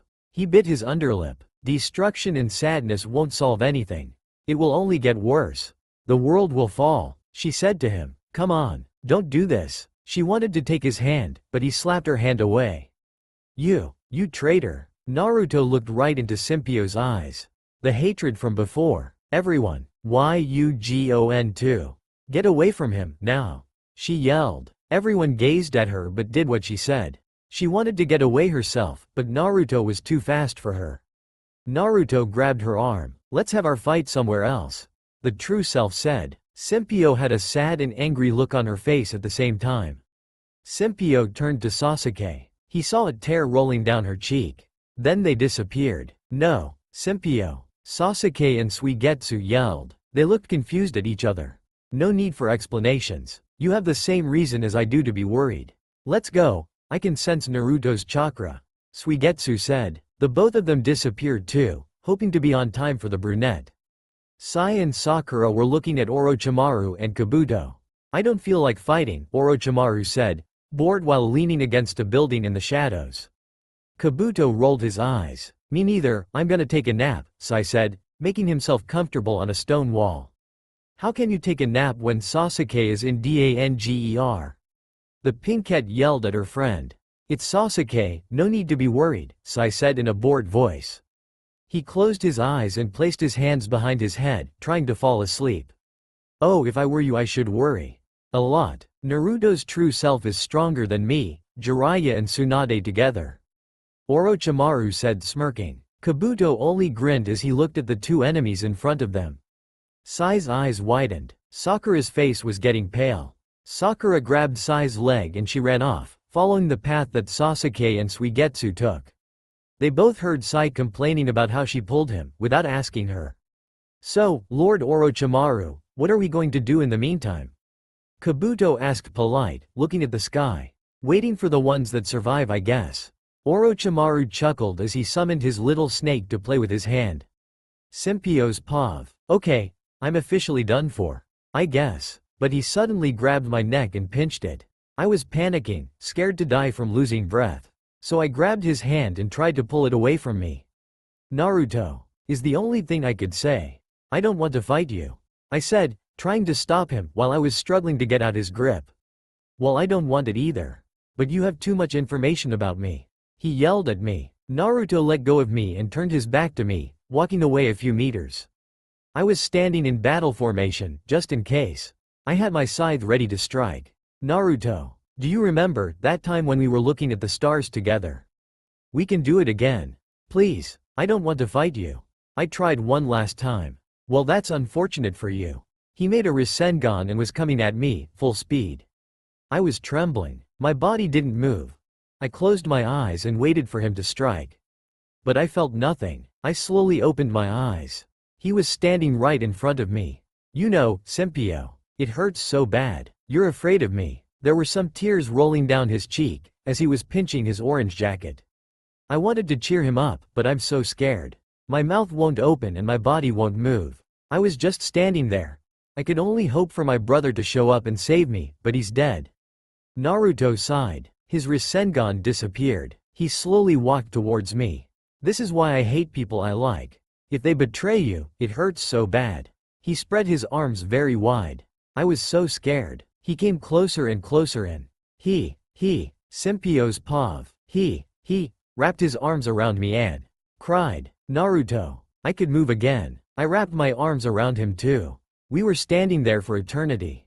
Okay, that's not true, but it felt like an eternity. Then he jumped back and looked at me. Thanks for being my friend, Simpio. But it's time to settle this, he said, with a small grin on his face. I nodded. Yeah, I said. I wasn't afraid anymore. We both weren't. This was it. I don't know if it was for life or death, but I wanted to fight him now. His true self, well, most of his true self is gone, so this should be easier. It was like that hug solved it. You ready, Simpio? He asked. Yeah, I was holding my scythe in front of me, for protecting and fast defense. I was grinning. He came at me with unbelievable speed. Scythe level 2, I yelled. Then I did some hand signs. Poison style. Poison dragon jutsu. I said. I threw my scythe in the air. Some poison came out and formed a dragon. My scythe, knives, changed into his claws and protection. I was standing on top of him. So, that's the first time I've seen you use your own style. Impressive. But look at this. Kurama. Naruto yelled. Kurama's chakra came out and formed the Kyuubi. I was first impressed, but then I smirked loudly. That was very dumb of you, unless he's immune for poison. I yelled at him, with a big grin. I made another hand sign. Poison style. Poison dragon upgrade jutsu. The poison dragon formed a thundercloud, who was making circles around the Kyuubi. I smiled a little, waiting for him to make his next move, which didn't come anytime soon. The Kyuubi was looking around. He wiped my poison away with all his tails. I bit on my lip. Damn, I whispered. I gave myself credit too soon. I made some other hand signs. Poison style. Poison chains jutsu. The chains surrounded the 9 tails and then chained him. I was waiting for him to break free, actually. You think that helps? Rasen shuriken. He yelled. The shuriken didn't work. Poison style. Poison jutsu. I blew poison out of my mouth. It was going in Kyuubi's nose. The Kyuubi disappeared. How'd you like that? I yelled proud. Don't be underestimating me. He bit his thumb and there was a little bit blood coming out. Summoning jutsu. He yelled. He had an annoyed look on his face. He had another one? No way. Oh well. It's not like it can defeat my poison. Right? Oh well, we'll just see, I guess. A giant toad appeared in front of me. He was smoking. Damn, smoke can make my poison ineffective. I was kinda scared. And yeah, the poison was gone. My poison dragon disappeared. The toad also was gone. He summoned Kurama again. I was trying to wipe away the smoke, as it smelled awful. Tailed beast bomb. Naruto yelled. I was a bit annoyed. I know how powerful a tailed beast bomb is. My brother used to tell me everything about the tailed beasts and their Jinchuriki. But now I had to protect my surroundings and myself. Poison style. Poison shield. I said. A gigantic bubble of poison surrounded us. Now I had to escape myself. But I can't leave Naruto, I sighed. The tailed beast bomb was about to explode. Looks like we're gonna die here both, he said to me. I shook my head. I was mad. I bit my lip and jumped from the dragon into Kurama, almost like entering another room, but now it was with animals. I grabbed some of its chakra with my curse hand and sealed it inside me. Then I grabbed him and we both escaped the bubble. Then the bomb exploded. The bubble did it, but I've used too much of my chakra. I felt numb and fell on the ground. I closed my eyes. Time for me to get to sleep. I hope Naruto doesn't kill me off now, that would be lame. Naruto's pav. She saved me. Why? She's so stupid if that changes the fact that I'm gonna kill her. But I can't kill her when she's unconscious, that sucks. So I'll wait for her to wake up, I guess. So I laid down on the ground, watching the poison slowly disappearing with the wind. I looked at the brunette. Why did such a beautiful girl have to betray me? Nobody's pav. Sometime later, Sasuke, Sai, Sakura and Suigetsu saw the two from a distance. Sasuke looked angry, while Suigetsu was cursing. Sakura folded her hands by her chest and had a worried look on her face. Simpio woke up. She stood up, in battle formation again. Phew, he isn't so lame that he'd kill me back then, but now. she thought. Goodbye Simpio, Naruto said. Simpio's eyes widened, her jaw fell open. Everyone could see she was shocked. Blood was laying all over the ground.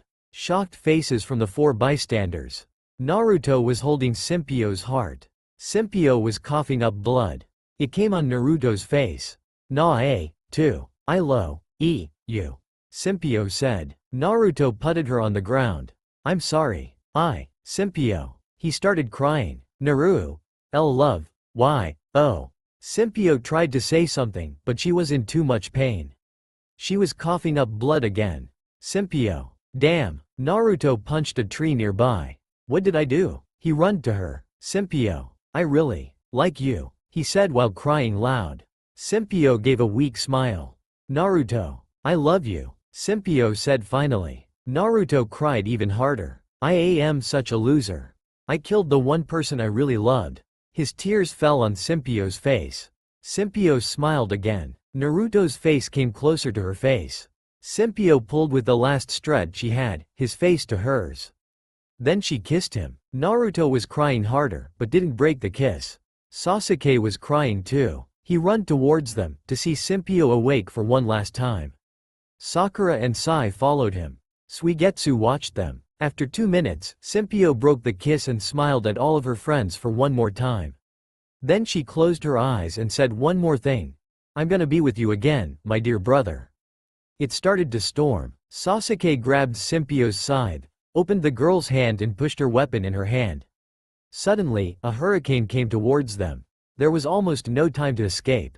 Sasuke grabbed everyone and teleported them all away. All, except for Simpio. They got back to Orochimaru and Kabuto.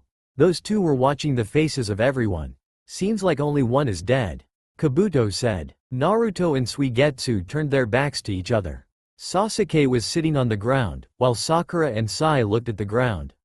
What are we gonna tell Lady Tsunade? Sakura whispered to Sai. I don't know, he whispered back. Sasuke was looking at Naruto. He looked like only his body was teleported. His soul, his spirit was gone. He looked miserable. Sasuke closed his eyes. Maybe we can be best friends too. I can't betray a fellow villain. He's thinking about all her words. Geez, everyone is so down because that girl died. But that's life, I guess, Orochimaru said. That hurted everyone even more. Sasuke stood up. You're right for once, Orochimaru. Come on guys, we have to keep on living. For her, everyone agreed. Everyone of Konoha glared at Naruto. He looked at them, seeing all those faces full of hatred. It made him sad. Suigetsu, do you still want to be in Team Yugen? He asked him. Suigetsu still has his back facing Naruto. No, I'm leaving it. He disappeared. Orochimaru smirked. It's time for me and Kabuto to work on a new project again. They both teleported away. Sasuke looked at Sai and Sakura. They were still glaring at them. Hey Naruto, wanna join Konoha, now that your team is gone? He asked. It became silent for 5 minutes. No, I have one more place to go to. Until next time. Naruto disappeared too. Sakura, Sai, it's better if we find a place to sleep. It's storming really loud, Sasuke said to them. They both agreed and got to a hotel. The hidden rain just escaped destruction. Sai said, yeah, we did it. We saved them. Sasuke said, no, that's not true. Simpio did. Sakura mumbles. Hey, talking about her, where did her body go? Sai asked. I couldn't teleport her with us. Her body lays somewhere on the world. Sasuke turned around. Let's get something to eat. Sakura and Sai agreed and they got to a restaurant. A waitress looked at the sad faces. Why so sad, you guys? Can I get you something?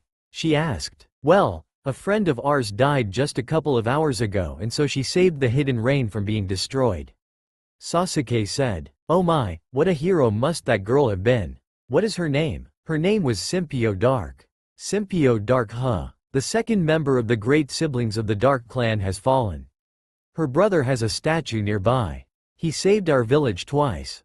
She said. Really? Can we get a route to the statue?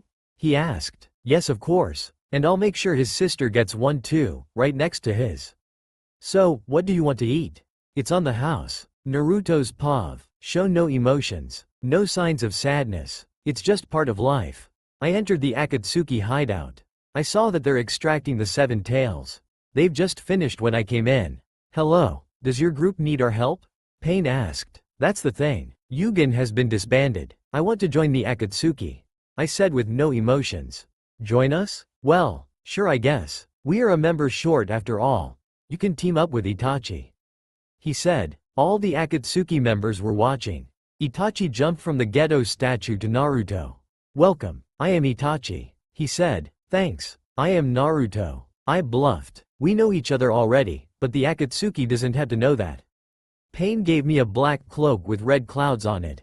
He also gave me a ring. All of the Akatsuki members were standing next to him. I'm sending you two on your first mission. You have to assassinate someone. He gave us a paper with the guy we had to kill and where to find him. We nodded and disappeared. So, Naruto, you seem kinda off. Did something happen? You can tell me, Itachi said. I nodded. The person I really loved. I killed her, I said, and drowned in my own tears from inside. I understand how you feel. Believe me, I really do. I had to kill my own parents. I loved them with my whole heart, but I guess you weren't forced to do. So why did you kill that person? She promised me to be at my side no matter what. And then, she betrayed me. She was with the hidden leaf and all of a sudden. Did you ever think of investigating why she did that? Maybe she really cared about you and did that for you. Itachi said. Yeah, maybe. I'll find out sooner or later anyway. When I have to face Sasuke and the others again. Nobody's pav. Hello, Lady Hokage. You summoned us? Lee asked. Yeah, I did. I have a new mission for you guys. I didn't get any word from the team that was going to the Hidden Rain. I want you three to go there and check it out. The Hidden Rain? What did they do there? Neji asked. Senpyo, a former member of Team Yugen and Sasuke, Sai and Sakura went there to stop Naruto. Now go, they might be in trouble. She said. Okay Lady Hokage, I will not fail you. In the name of youth. Lee almost had fire in his eyes from determination. They all nodded and left. Sasuke's pav. It was morning, the clouds were hiding the sun. I yawned and then got dressed. Sai was still sleeping. I wonder how Sakura is. She has a room for herself. Today we're going to the statue of Izuki, Senpyo's older brother. I decided to let Sai sleep. He deserves it. I got out of the room and went to the restaurant. There were all kinds of breakfast. It looked delicious. Waitress, I'm here. I yelled. Oh hey, just call me Sasha, okay? What is your name, good sir? My name is Sasuke, I said. Sasha gave me a paper with the route to the statue. Do you still want breakfast here, Sasuke? She asked polite. Yeah, I would really appreciate that. I'm going to wake up my friends now. I said and I walked away. Naruto's pav. So, which person do we have to assassin anyway? I asked. A man. He's from the hidden grass. People of the village call him, the bridge. The rest of the people don't want to talk with the neighborhood, except for that man. So if we kill him, the hidden grass will slowly but surely die. He's the bridge between food and stuff. Itachi said. The hidden grass, huh? Well, after we did that, can we go to the hidden flower? No, I mean, the hidden ash? I asked. Sure I guess. Why? Itachi asked. The family of that girl still thinks their child is still alive, I said, trying to show no emotions. Itachi nodded, and from the corner of his eye stared at me. Neji's pav. We ran as fast as we could to the hidden rain. It wasn't too far away from now. Neji, Lee, what if they are wounded? Or worse, Tenten said. No need to worry, Tenten. Those four all still have the power of youth. Lee said, making me roll my eyes. Well, no, I'm really worried. I have a really bad feeling about this. Tenten looked at the ground. I have it too, Tenten. But I'm sure they won't be dead. I said, but to be honest, I don't feel like that. You guys don't have faith in them, Lee said, with a serious tone, which made us worry. Of course we have faith in them. Tenten said. Don't even try lying about it. You don't believe in them. But I do. I'm sure they're still alive. I know it, so try to be happier. Lee said and had a big smile on his face. Tenten chuckled. I smiled a little. Lee is right. They are alive. I felt a bit better. The hidden rain is right up ahead. I said. Sasuke's pav. We walked the route Sasha has given us. We were standing right in front of Izuki's statue. It was a big one. I saw that they were building one of Senpyo already. Hey you guys, look at this. Sakura was pointing at some ancient writing on it. How come this is here? I mean, Izuki is not dead for that long, right? She said. Yeah, why is it on there? I asked. Make a picture. We'll ask the people of Konoha to decode it. Sai said. I made the picture. The writing was clear. So then we got on our way, back to Konoha. On our way, we meet up with Neji and the others. Where were you guys? We were so worried. Tenten was clearly mad. It took us some more time than we expected. I said to her. And where is Simpio? Is she still at the Hidden Rain? Lee asked. We all looked down to the ground. Don't tell us. Neji said. Naruto killed her. We all said at the same time. They were all stunned. I see, Neji said. We had to get back to Konoha immediately. Because Lady Tsunade wanted to give us a new mission if you guys were alright. Lee said. Okay then. Sai said. He drew a bird. Ninja art. Super Beast scroll. He said. The bird came out the scroll. We all jumped on him. This will go much faster. He said. Time skip. Nobody's POV. They arrived at Konoha and reported the news to the Hokage. Then Sasuke showed the picture of the ancient writing. I'll ask the decoders to decode it as soon as possible. Now, for your last mission to get Naruto back here. She said. They all looked down. They knew this was their last chance. Destroy the Akatsuki. Immediately. They want to destroy Konoha for the 9 tails, which isn't even here, but amongst them. And do it without telling them. Naruto is the Jinchuriki they want to kill. Naruto made a very risky move. I'll give you the coordinates of where their hideout is located. Now, the persons who will come with you are Shikamaru, Choji, Ino, Hinata, Kiba and Shino. They came in one by one. Ino kissed Sai on his cheek. I'll ask our allies for backup. The Akatsuki is one by one very strong. You all can't beat them on your own. That's why, I asked some other Junins with us as well. Kakashi, Asuma, Yamato and Guy. They all came in. Be sure to not mess up. If you do this time, we'll have no mercy anymore. We'll have to tell the Akatsuki that Naruto is the 9 tails because if we don't, the Akatsuki will destroy the village without hesitation. She said seriously. They all nodded. Then this is it, to prove we are strong and are filled with the power of youth. Guy said. They all face-palmed except for Lee. Yes Guy-sensei. He said. Here is the hideout. Make sure to not kill Itachi. He is our ally, a spy, sent from the Leaf, to keep an eye on the Akatsuki. Understood? They all nodded. Sasuke sighed. I'm happy she said that. My heart would break if I had to kill my own brother. He thought. Now, go. Get him back. She yelled. They all disappeared. Shizune. The Hokage said. Yes, what is it, milady? She asked. Send a message to the Hidden Sand with the intel about our mission, and ask them for backup. She said. Akatsuki's POV. The only one left to go is the 9 tails. Go to the Hidden Leaf and capture him. Pain ordered. We all? Itachi asked. Yes. The 9 tails is the strongest of all. Who knows? He said. I'm coming too. He said, with his cheek resting on his palm. All of the members gazed at him. Okay, Naruto said. Good. Then, let's give our formation. Sasori, Deidara, Kakuzu, Hidan. You will fight at the front lines. Then, Kisame, Itachi, Naruto, Konan. You will be their backups. And then I will fight with all my pains. At last will be Zetsu and Tobi. They all nodded. Also, Hidan, can you work with 2 sides? Pain asked. Naruto's eyes widened. Yeah, of course. Why? He answered. He threw a very familiar scythe to him. Simpio. The Jinchuriki mumbles. What's with her? Itachi asked. That's the dead girl. That's her scythe. He gazed at Hidan, playing with the scythe. Isn't this the scythe of Naruto's former teammate? Hidan said. Yes it is. So Naruto should know what it can do. Pain said. They all gazed at the blonde boy. It can upgrade. You just have to yell. Scythe level 2. A second knife will appear with a little bit poison. Or you yell level 3. It will get 3 knives and much poison. It's further no use for you since she had her Kekkei Genkai with it.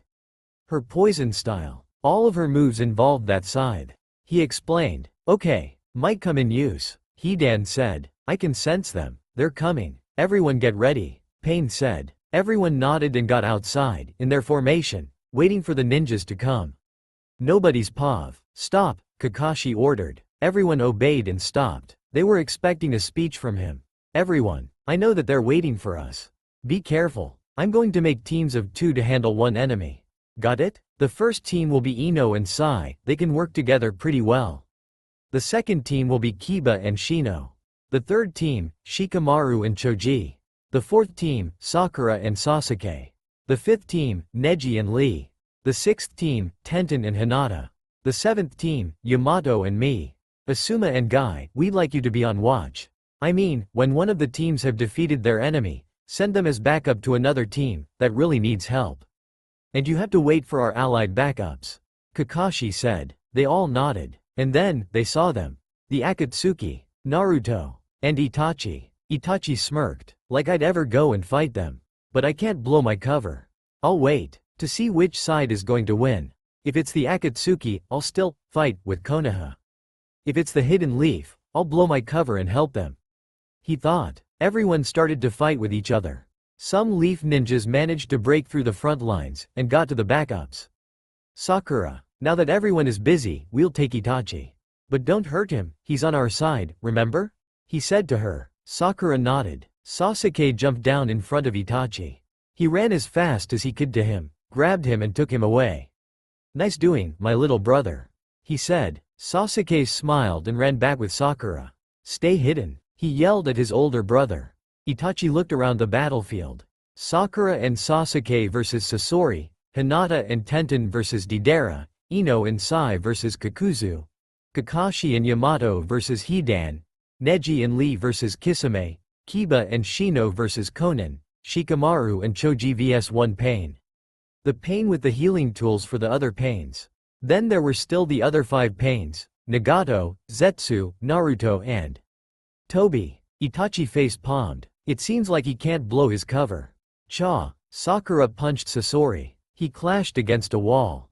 Chidori. Sasuke was running towards Sasori, but Sasori protected himself.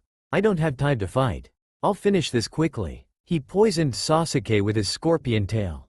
Sasuke fell on the ground. Sasuke. Sakura ran to the raven. She bowed down and tried to listen to his heartbeat. It's weak, but he's still alive. Someone pushed Sasori away. Sasori could take a break. Seems like the first one to fall is that little annoying brat. Sakura looked towards the light, so she only saw a form of the person. Sakura scoffed. You're the one to talk. She answered. She made a bubble and started to get the poison out of him. Like how she did it with Kankuro. Am I? Because I think I was the one that changed the most. I am an adult now. I know what I want. I don't stick to the stupid rules of that hellhole anymore. The voice sounded so angry. That hellhole, you say? It's not a hellhole. It's our home. Cha. She punched the person away. Then she continued healing him. Another shadow appeared. It had a twig and pushed it in Sakura's face. Not literally, then the man disappeared. Huh? Sakura was confused but still continued healing him. A pain appeared. The one that can only be defeated with taijutsu. Take this. He yelled. Sakura's eyes widened. Not enough time to react. She closed her eyes. Hiya. Take this. The kick of youth. Guy kicked the pain away from Sakura and Sasuke. Are you okay? He asked. Sakura sighed. What a relief. Thanks sensei. She said. I'll handle him. Asuma can handle the sightseeing on his own. But the pain disappeared. Oh, never mind. Sakura gave him an, are you serious look. It's not sightseeing, you know. Guy simply smiled to show his white teeth and had his thumb up. I'm going back, Sakura. I know you can handle all this because you have a spirit full of youth. Shikamaru's pav. Choji. Now. I yelled. I captured the pain with his shadow strangle jutsu. Normally, he would be very hard to beat since he always has the other pains to back him up. But now he's alone. Giant human boulder. Choji said. He rolled over the pain, it was crushed. All pieces flew around the battlefield. Asuma-sensei. We cleaned one enemy. I yelled. Good work, boys. Back Ino and Sai up with Kakuzu. He yelled back. We nodded and ran to our friends. They were stunned. Kakuzu, was how to put this? Okay, guys, what are his abilities? I asked. We don't know. We didn't even came close to his body. Ino said. You brats never can defeat me. I have 5 hearts. If you want to kill me, you have to kill those 5 hearts first. He said. What is he anyway? Choji asked. I don't know, but he's annoying, that's for sure. Sai said. 2 faces appeared. We were all shocked. These are 2 of my hearts. There was one mask blue and one red. Fire and water. Sai, create an opening for us. Formation Ino Shika Cho, I yelled. Roger. Super Beast Scroll, Sai yelled. 2 lions were running to Kakuzu. He dodged them. Shadow Possession Jutsu, I yelled. I captured him because he was only focusing on Sai.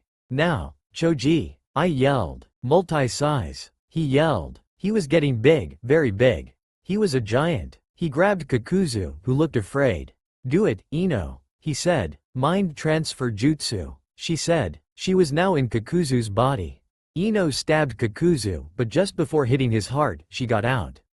He stabbed his own heart. Choji let it go of Kakuzu. Like that'd defeat me. I have still 4 hearts. The fire puppet died. The puppets all came out. Water, lightning, earth and wind. I said. Sharp eye. The water puppet created a sea. The lightning puppet put some electricity in it. I said. Cha. Sakura punches a white Zetsu away. Sasuke slowly wakes up and looks around the battlefield. What happened? He asks. Sakura smiles. Well, Sasori poisoned you and you collapsed. She answered. Sasuke looks at Naruto. He has his eyes closed and was standing against a wall, sometimes watching the battles. He's making me angry, Sasuke said. And that Sasori guy gets his payback. He said. Hey, what about we first kill this Sasori guy, and then wake Naruto up? Because we can do 2 things. Sasuke nodded. Let's do this. Cha, take this. They yelled. Sakura punched Sasori into the ground, while Sasuke got rid of his armor puppet. Sasori. Deidara yelled when his friend had no armor anymore to hide in. He glared at the 2. Don't let your guard down. Hinata and Tenten yelled. Yeah, and don't get cocky. Deidara stopped both Hinata and Tenten with his giant clay prison. Uh-oh. He could explode his clay. Right? Hinata said scared. Naruto flinched when he saw Hinata trapped. He looked at the ground, then closing his eyes, focusing on the sounds he heard. He thought nobody noticed, but Sasuke did. He still loves her. Sakura looked confused at him. What do you mean? Sasuke closed his eyes and had a little grin on his face. He didn't like Deidara the moment he trapped his girl. The pinkette giggled. We're here. Let's just focus on the battle. So you finally pay attention to me again, Sasori said annoyed. Naruto opened one eye. This is gonna be interesting, he said to himself. Sasori and Deidara decided to team up since Sasori lost his armor and Deidara doesn't have much clay anymore. Strike those girls now. You like explosions, don't you? And since we need to focus on those 2, Sasori said to his friend. Deidara smirked and turned to the girls, who were still trapped in his cage. Naruto heard it and glared at Deidara, but he didn't notice. He cursed and then slowly walked over. The 2 villains and his former friends all gazed at him. What is it? Deidara asked. Naruto ignored them all and walked over to the cage. Deidara, my friend, this is old clay.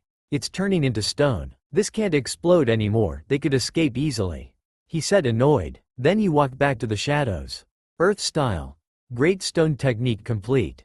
He whispered and looked at his hand, who touched the cage.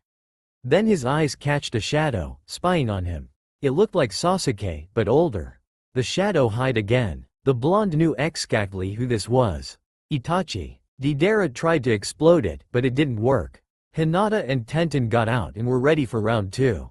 Sakura smiled. She saw what Naruto did, just like the other girls. Chidori, he yelled. I've got my weapons ready. The brunette girl yelled. I'll let you guys make the first move, Hinata said, shyly. Same, Sakura said. Sasuke and Tenten ran towards Deidara. They had all their eyes on him, but Sasuke changed on the last moment to Sasori.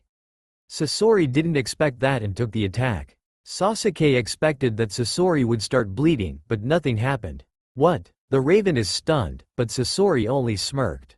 Deidara sighed in relief. The rest is still focused. Tenten launched an attack on Deidara, but he simply dodged it and flew away, to later give a surprise attack. He knew Sasori could handle himself. I'm not a human anymore. I'm a puppet. You can't beat me with such simple attacks of yours, that would be no fun. The redhead teased. He grabbed Sasuke's arm, got it out of his puppet body and then kicked him in the stomach. He grabbed his black hair and punched his face. He flew away thanks to the blow. It was Sakura's turn. She was very angry with Sasori. Suddenly, some knives appeared out of Sasori. It got behind his back like those knife wheels were his wings. He became a lot more dangerous with it. The pink cat was looking at him in awe. But she shook her head. She hasn't allowed herself to be impressed by him. She grabbed her kunai, but Sasori did too. His stomach opened. A long steel thread appeared with at the end a kunai. Once again, the pink cat lost focus. Hinata clenched her fists. Sasori wasn't done yet. Out of his palm appeared a knife, almost sword. He was done. For now. Hinata gritted her teeth, just like the other two girls did. Gentle step twin lion fists. Hinata yelled. Two blue lions appeared on her hands. She ran towards Sasori, dodging the swords behind him. Tenten, Sakura, back me up, she yelled. Tenten and Sakura nodded their heads and were protecting her from the knife in his hand and his kunai. Sasori laughed. Then he held out his arm towards her. A black tube appeared out of his hand. It shot fire at the Hyuga. No time to dodge, she said. The girl tried to block it with her lion fists. The fire stopped. But her hands were burned. Hinata. Both girls yelled. That took Neji's attention. He looked at her and saw Hinata sitting on the ground. She was gritting her teeth to try not to cry. He looked at her hands, they were burned. But he can't leave his battle, so he trusted Sakura to heal her. Indeed, Sakura tried to heal her. It hurts Hinata a lot, but for the most part it worked. You can't fight anymore, let us handle this. Tenten said. Hinata looked at the ground and nodded. That's supposed to be the future heiress of the Hyuga clan? Makes me sad. One of the most strongest clans in Konoha gets such a weak leader. Oh well, it can't be helped. Unless I kill her, Sasori said. He jumped in the sky and launched all his weapons at the three girls. Someone appeared and protected them. It was a purple Susanoo. The boy with black raven hair came back from his punch trip. The Uchiha is back again, but now with a Susanoo. I'm impressed, Sasori said. He smirked. The Susanoo was upgrading. Itachi, I know you're watching me. The blonde said. The Akatsuki raven appeared in front of him. It surprises me you still don't want to fight them. They both say to one another. Then they looked each other right in the eyes. Their eyes widened and they looked away. I'm just not in the mood for fighting right now. Naruto answers and is waiting for Itachi's answer. Itachi looks at his little brother. I am saving chakra for the strongest shinobi amongst them. I'll just assist. Itachi answers. He is proud of his little brother.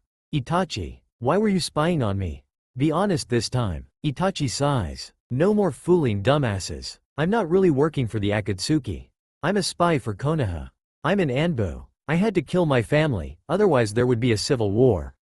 Only Sasuke and Sakura know this already, from the people who are here. My mission was to keep an eye on the Akatsuki. Since they're after you, I had to spy on you. He said, knowing Naruto wouldn't attack him. I see. Then your position in the Akatsuki. The blonde started. Itachi dropped his ring and the Akatsuki cloak right in front of Naruto. Everyone was looking at them. Itachi then burned both with a fireball jutsu. It burned to ashes. The sign was clear to everybody. For some of them, it meant Itachi was no longer an enemy, for some it was their comrade who turned his back to them and would leave. Naruto sighed. It was nice working together with you, Itachi Uchiha. Itachi closed his eyes and walked towards Naruto. I believe not. It's not over. Once you open your eyes, you can come back to Konoha. We'll be working together once again. He gave him a forehead poke. Naruto's eyes widened. Sasuke smiled. Finally he did it to someone else and not me. Then Itachi left. He went to Konoha. Naruto stiffened and thought about what just happened. The rest returned to their battles. The blonde left too, but to the hidden rain. He left a note for the Akatsuki that when they're done, come to the village. I'm done playing with you. Cha. Sakura ran towards Sasori and punched him in his stomach. He lost his focus, and his puppet body fell apart. Everyone was happy, but Sasori came together again. Deidara attacked from behind and stabbed Sakura in her gut. She coughed out blood and fell on the ground, breathing heavily and fast. Finally you're back. Took you long enough, Sasori said. He shot fire to Tenten. His kunai headed towards her in the fire. Sasuke ran to her with his Susanoo and protected her.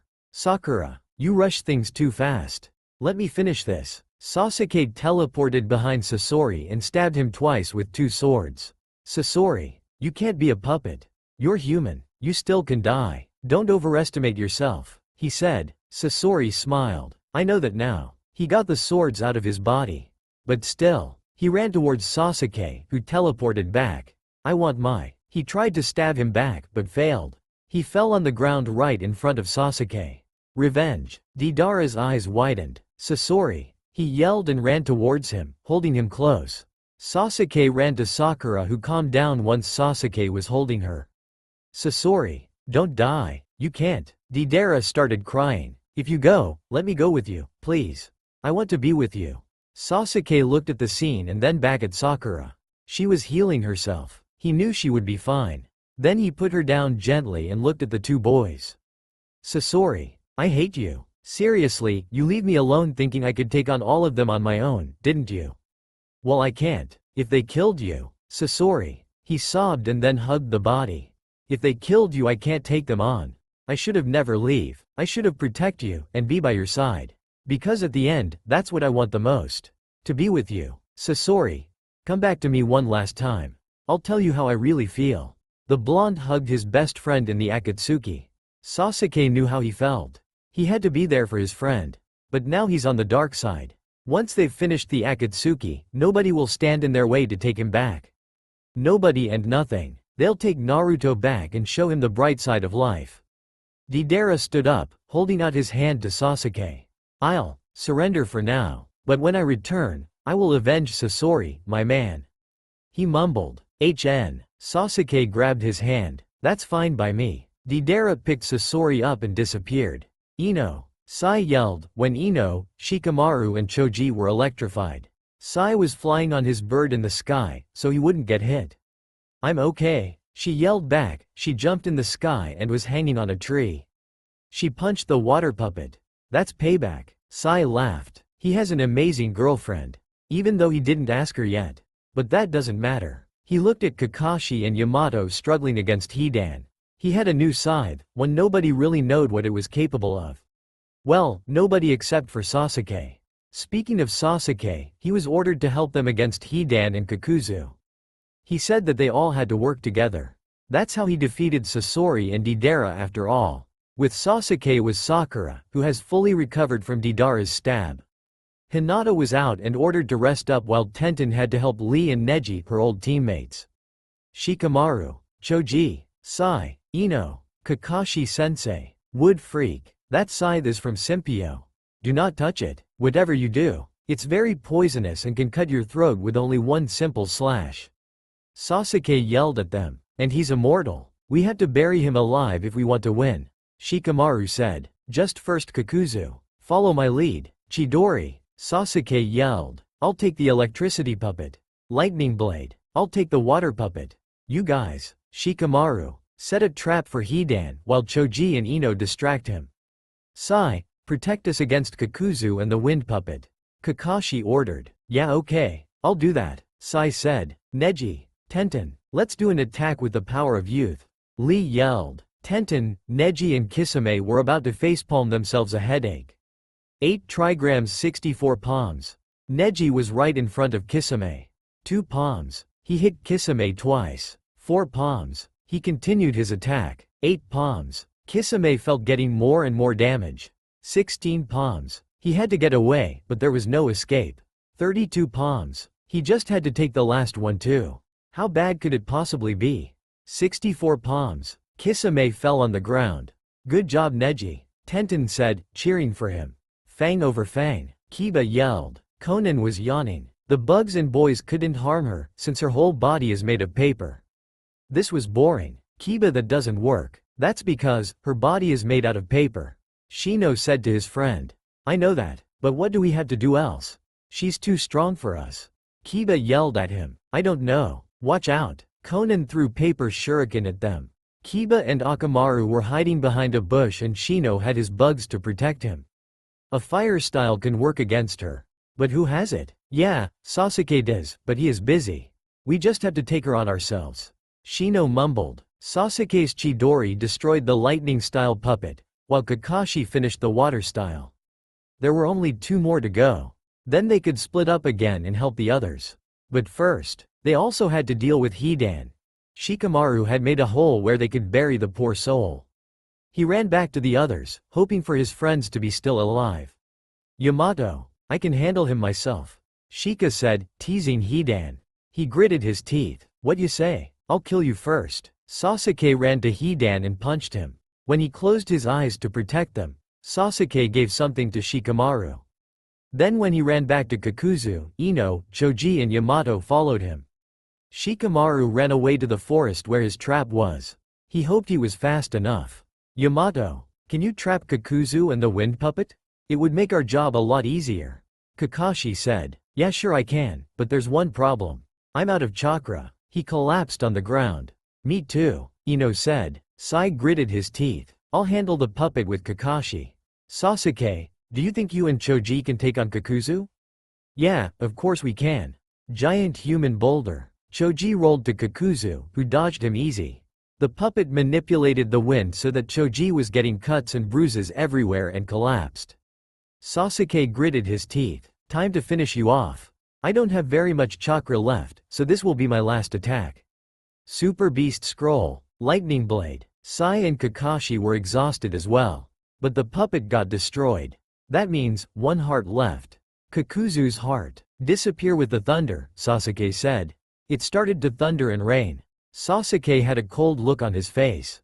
Kirin, he yelled. A giant dragon came out of the sky, waiting for Sasuke's orders. The raven pointed at Kakuzu, who accepted defeat. The dragon killed Kakuzu. Then Sasuke fell on the ground as well. Sakura had to heal everyone. Come back here. Hidan yelled at Shikamaru. The two scythes were coming at the boy. They captured him before they reached the trap. Oh no, I'm done for, Shikamaru thought. Hidan was sitting on Shikamaru. He grabbed Simpio's scythe and cut Shikamaru's Chunin vest open. He threw it away and continued with his shirt, until he had no clothes left on his upper body parts. I wonder how your blood tastes, Hidan said. Shikamaru's eyes widened. Hidan placed his own scythe on the boy's back. Then he cut through his skin. Shikamaru screamed from the pain. Blood was everywhere on the both of them. It's delicious. I think I keep you. Your blood is different from other blood. You'll be my favorite new toy. He continued drinking his blood. Shikamaru couldn't do anything. Hidan was sitting on him and was holding his arms with only one hand. He was sure it was hard to keep him, so he decided to try to escape. He slowly stood up and wanted to run away. He wasn't that heavy. Oh, don't go. Stay a little longer, Hidan said. He tied his hands and pushed him back on the ground. Shikamaru closed his eyes, thinking of a plan. Hidan smirked. He cut his pants open and threw them away. He was now only in his shorts. That was disturbing, but he did it to let Shika lose focus. Suddenly, someone appeared on their path. It was a boy, and he was slowly walking towards them. Just what do you think you're doing, Hidan? He asked. Hidan stood up, holding Shikamaru by his arm. Shika tried to see who it was, but he was standing in the shadows. This is my new toy, he said proudly. The boy rolled his eyes. I found out who is the Nine-Tails Jinchuriki, the boy said. Shikamaru's eyes widened. Hidan smirked. Who is it? He asked. The boy came to the light. It was Nagato. The Jinchuriki was with us all the time. It's Naruto Uzumaki. I'm going after him. He left a note that he would be in the hidden rain. He got a way to hide his powers for us. He said, that's great. Hey boy whose blood tastes amazing, what's your name? Hidan asked. Nagato and the raven both rolled their eyes. It's Shikamaru. Can I go now? Following Naruto is such a drag, he answered. Nagato had a grin on his face. What a lazy one you have, Hidan. Let's just go. But just before they left, Shikamaru dropped a paper with some words. Shikamaru, kidnapped, Naruto, found out, hidden rain. Blood. To explain this. Hello, this is Shikamaru. I got kidnapped by the Akatsuki. They found out that Naruto is the Nine-Tails Jinchuriki. He's in the hidden rain, and we're heading there too. Follow my blood if you want to know where we are. Nobody's Pav. Shino. Watch out, Kiba yelled. But Shino didn't see Konan coming. He couldn't react in time since his brain was faster than his body. Suddenly, a woman appeared in front of Shino. She has blonde hair and a giant fan. She blew away the papers. Scared of paper? You guys are lame, she teased. But then she saw the woman in front of her transform into a human. Oh, she said, you're a Suna ninja. What are you doing here? Konan asked. We are helping our friends and allies, of course. What else? She said. Allies. She repeats, "What is your name, girl?" "Tamari," she answers. Shino and Kiba widened their eyes. "This is gonna be a girl fight. We'd better stay out of this. Others need our help, we can't do anything against her." Asuma sended the two boys over to Sakura's team. "She's healing everyone. Where's Shikamaru?" Sai asked when he woke up. "Still burying Hidan, I guess." The pinkhead answered, "We'll be you guards. You all look exhausted." Kiba said, "That's because we are exhausted, moron." Sasuke said. Kiba put his hands up in defeat and looked around the battlefields. Most battles are ending. The only ones remaining are Tamari versus Konan, Neji, Tenten and Lee versus Kisame. Where the pains, Nagato, Zetsu and Tobi did go is a really hard question. Sasuke smiled. His brother is back. Now only the stupid Dobi, and then we're complete. Suddenly, Zetsu in one pain, the one that can only take damage with taijutsu, appeared in front of them. Kiba and Shino took them. But then, another pain appeared. The Asura Path, the one that can transform his body into mechanical armor and weaponry. Sakura had no chakra left, and everyone was just regenerating. A giant iron tail appeared and was about to stab the pinkhead once again, but a puppet blocked it. "I don't think so, buddy," he said. "Kankuro." The pinkhead said happy. "I'll deal with this guy, Gaara. You go on," he said. "Someone's missing from the rookies." The case cage said, "Yeah, it's Shikamaru, but he's dealing with one of the Akatsuki right now." Sasuke said, "Alone? That's stupid. I'm going to help him." Gaara said. Ino, Sai, Sasuke, Sakura, Kakashi and Yamato all stood up. Choji was sleeping. "We'll go with you." They all, except for Cho, said. "Okay then let's go." They ran into the forest. "I'll deal with you, Pain," Kankuro said while playing with his puppet. The Pain was staring at him, and then was standing in battle position. "Tamari. Girl versus girl. I wonder who will win," Konan said. She started to attack her. Tamari grinned and then blew the papers away with her fan. "Not only fire types are effective against paper, you know, lady." The blonde said. "Call me Konan. It's my name," the purple-haired girl said. Tamari rolled her eyes. "Yeah, I know that it's your name, lady." Not much time later, the group arrived at where Nagato and Hidan kidnapped Shikamaru. They all saw his clothes laying on the ground and some blood. "Shikamaru!" Ino yelled. She was a bit scared and thought this was fake, since he was smart. "His clothes are ripped off of him," Kakashi said while picking up his clothes and investigating it. "Did Hidan do this?" Sai asked. "Well, probably, since it's most logic." Sasuke mumbled, but still everyone could hear it. "Blood. What did Hidan do to him?" Sakura asked out loud. "Hey, look at this. A paper with some words," Yamato said. Everyone gathered around him and read the words that were written on it. They knew what he meant with the words. Shikamaru, kidnapped, Naruto, found out, hidden rain, blood. Hidden rain, here we go. To save Shikamaru and Naruto. Sakura said. "Blood. We have to hurry." Sasuke grabbed Sakura's hand and Kakashi's hand. Then he pulled them with him fast towards the hidden rain. Yamato, Ino and Sai followed. Gaara looked at the blood and the ripped clothes. "I think I know what that Hidan bastard did to Shikamaru. He could do it with Naruto too, before they kill him." With that said, he followed the rest. Nobody's pav. "This is such a drag. Why did I have to come along?" The genius grumbles. "Just shut up and let us go to Naruto in silence. He will today die. He's gonna do it with his own free will," Nagato said. "And why's that?" Shika asked. "Because if he doesn't, we'll kill you." Shikamaru rolled his eyes. "He doesn't care about us. It won't work using me as a hostage." "Do you really think that?" Hidan asked. Shikamaru didn't say anything and just listened. "He hasn't fight you guys himself, did he? He didn't kill any of you. He cares about you guys, but is too stubborn to show it, or say it. He'll sacrifice himself for someone who is really precious to him. Maybe he holds you and your brat friends close because you were the only ones talking to him.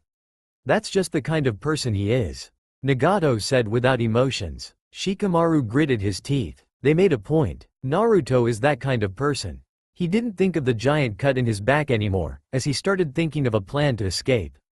"I think we're almost there." Sasuke yelled to everyone. "Yeah, this road is familiar," Sakura said. When Hidan and Nagato arrived at the hidden rain together with Shikamaru, they were thinking about places he could have go. Naruto was looking at the statues of the Dark Twin. He still couldn't find out what the language meant. It was so old. Maybe Konoha would know and figure this out, but he couldn't go back to them. They would hate him. Naruto, here you are. Nagato said as friendly as possible. Naruto turned around and narrowed his eyes on Hidan, who acted strange.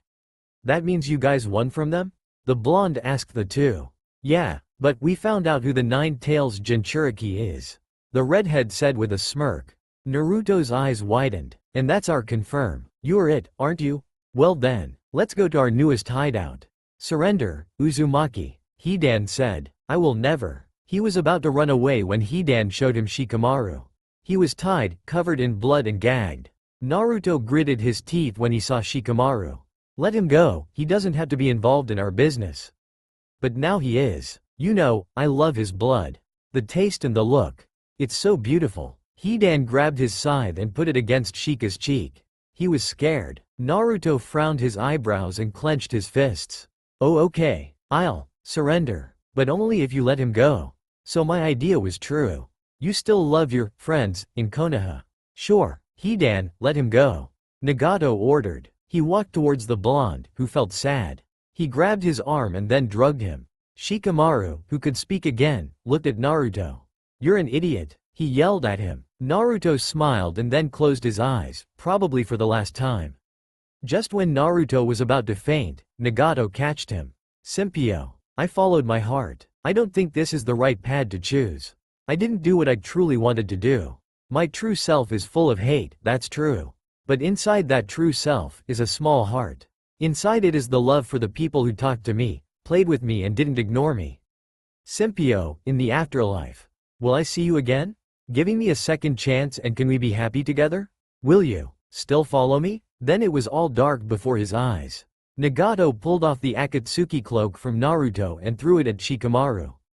Put this on. I would be scared if I saw almost naked man running around.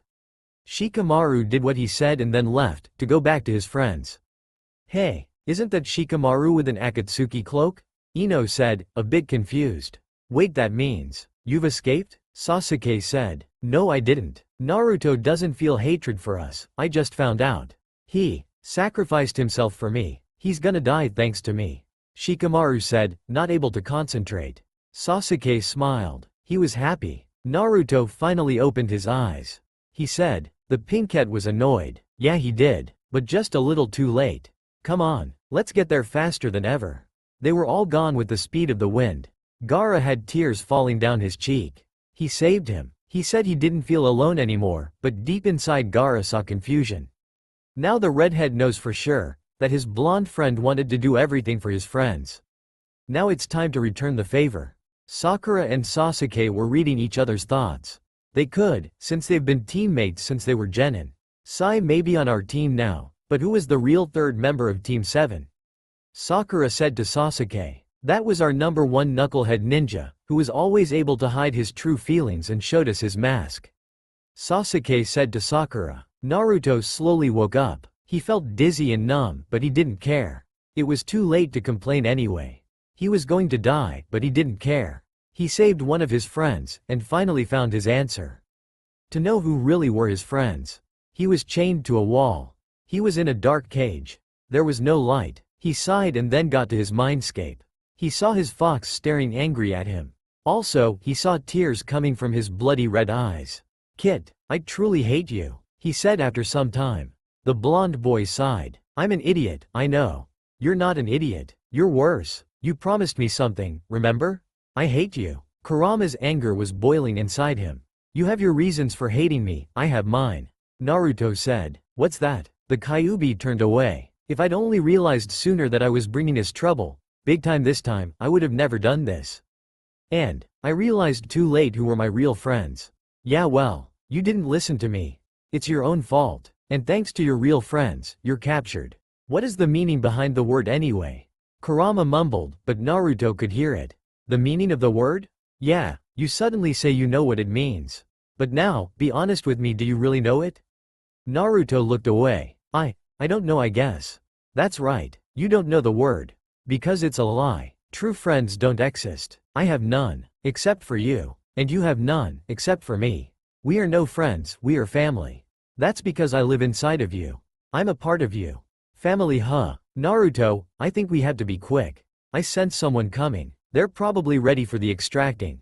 Naruto ran to his fox and hugged one of his tails tightly. No, Kurama, you can't go. I'm not letting you. Kurama looked at his blonde. You idiot. Don't make things even harder than they already are. I don't want to lose you now. But, someday I'll join you. I'll be your Kyuubi again. But not in this life. Promise me you will become my Jinchuriki again? Naruto sighed and let go of him. I promise. You're awake. That's okay. Nagato said, holding Naruto's chin. Naruto gritted his teeth. He couldn't fight back. Whatever. He yelled in his face. Nagato was annoyed. He slapped Naruto in his face. Don't talk to me like that. Anyway, we're done with the preparations. The Pains and Conan just escaped. Let's go, shall we? Oh, one more thing. Don't try to escape. These cuffs will absorb your chakra, said Nagato as he was holding Naruto. What's the plan when we're inside? Ino asked. Just get Naruto and let's get out of the village. If we get catched, we all are gonna die. Kakashi said. Ino felt someone trying to contact her with telepathy. She looked at Sai in a way he would know what was going on. So he grabbed Ino and carried her like a princess. She blushed and smiled, then she closed her eyes. What's it, Neji? Ino asked. We saw the Akatsuki with Naruto. They're in their new base. It's between the Hidden Rain and a Megacure. We have Kisame. We could try to trade him for Naruto, but you guys have to return immediately. We need your help. Also, Temari and Kankuro are unharmed, but their opponents escaped. See you soon. She gets back and tells everyone. They return. Gaara and Sai carried everyone with their sand and drew birds so they would go faster. Intruders. They have Kisame. Zetsu suddenly said. Nagato was just done with Naruto. He tied him up so he couldn't escape. Kisame? That's one of our best men. Let's check it out. The door opened. Neji, Temari, Lee, Kankuro, Tenten, Kiba, Hinata, and Shino stepped inside, with an unconscious Kisame. He had blood everywhere. How did you defeat Kisame? He's one of our strongest. Nagato asked with interest. Well, things started to look bad for us, but when Conan and the Pains disappeared, we all could focus on Kisame, who was left behind by you guys, Kiba explained. Nagato nodded. And I don't think you want to give him back so easily? We want to trade him. For Naruto Uzumaki, they all said at the same time. Naruto's eyes widened. I'm sorry but I can't do that. Can we trade him for a pain puppet? He asked. Definitely not. We're only interested in that blonde. Temari said. You will give us Naruto. As the future heiress of the Hyuga clan, I order you to return him immediately. Hinata said. Naruto blushed. You're the Hyuga heiress? Disappointing. But no. You have no rights with the Akatsuki. Now, if you'll excuse us, we have a ghetto statue that likes his meal. Tenten got her weapons ready. From axe to kunai, all were there. Everyone grabbed Tenten's weapons and all were about to stab Kisame. Put those weapons down. I'm sure we can make another deal. Nagato said. Tenten's axe slowly touched Kisami's skin. Naruto Uzumaki now. Otherwise we'll kill this guy immediately without hesitation. Kankuro said cold. Nagato looked at the others, who shook their heads. Then he turned back to them. Whatever. We have no deal. The Jinchuriki is hard to catch and is now in our custody. We won't give him away, even if it means that the enemy kills our comrade. The door closed. Everyone was stunned. Hinata couldn't take it and stabbed Kisame with a kunai in his heart. Shino grabbed his pulse and put 2 fingers on it. Dead, he declared. We're here. The other group said. Where's Choji? Ino asked. Still sleeping. He had used up too much chakra. So even if we now wake him up, he would be no help, only a burden. Temari said cold. So what about Naruto? Sasuke asked. We tried to trade this guy for him, but we failed. Then Hinata killed him out of sadness and anger. Neji explained. I see. We have no other option. Let's go inside now. Kakashi said. Sakura laid a punch on the door. A small crack appeared, but nothing more. Everyone placed a paper bomb on the door. The door disappeared, and they ran inside, seeing that Naruto was hanging in the sky. Red chakra came out his mouth and eyes. He was trapped in a blue chakra ball. The 9 tails was getting extracted right at this moment. Oh no, we have to stop them. Give them some time more and Naruto will be done for. Gaara yelled, out of experience. When Shukaku got extracted from him, The whole village came to the rescue, and Lady Chio gave her life to him. Tamari and Kankuru noticed him trembling a bit.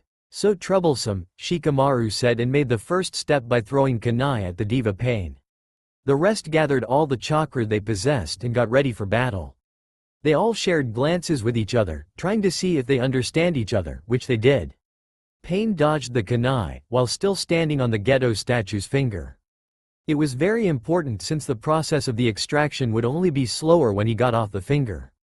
When the allied villages noticed, they were all smirking, grinning, smiling, and some even laughing. "What are you laughing at?"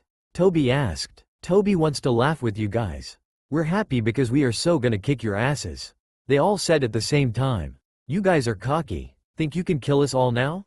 Nagato asked, interested. Sasuke walked up to him. "Not kill you. We can't. We know. But just wait." Sakura and Ino smiled at each other, gave each other a HN, and then both jumped to Zetsu. Sasuke and Kakashi were busy with Nagato, while the others took on the remaining 5 pains: Konan, Hidan, and Toby. "Take this, you mutant," Ino and Sakura said, clenching their fists, and hit Zetsu. He fell off the finger. The girls high-fived. This was going to be a battle who was going to stand on the finger. Sakura and Ino to stop Kurama from exiting the body, or Zetsu who was trying to speed up the process of obtaining the Kyuubi. "No true pain. Almighty push," the diva path pain said to Gaara. Gaara dodged the push by jumping on his sand and flying into the sky. "That's impressive, giving chakra to your 5 paths of pawn while also having some to protect yourself. You almost possess as much chakra as our little knucklehead ninja," Kakashi said. Nagato closed his eyes and jumped on the finger. When Zetsu couldn't stand on it, he would just replace him. Shikamaru and Sai were coming at Hidan, full speed. Tamari and Kankuru were keeping an eye on them, while having a battle with the animal path pain. "I want my revenge," Shikamaru yelled while trying to stab Hidan with his kunai. Hidan got behind him and pushed him off the finger. Sai grinned. He was focused on Shikamaru, so he had all the time he needed to create a seal. Toby shrugged and watched the blonde boy. Yamato and Shino tried to attack him, but the body part that was going to hit disappeared every time they touched him. Kiba, Neji, Lee and Tenten were fighting the Preta path pain. Konan was just protecting herself with her paper on the finger from random attacks. The other 2 pains just were continuing the extraction. They were amused by the fights. Sai had finished his seal and nodded to Shikamaru, who just laughed evil at Hidan. Hidan cocked an eyebrow. Then the genius planted his paper bombs everywhere around the Jashin lover.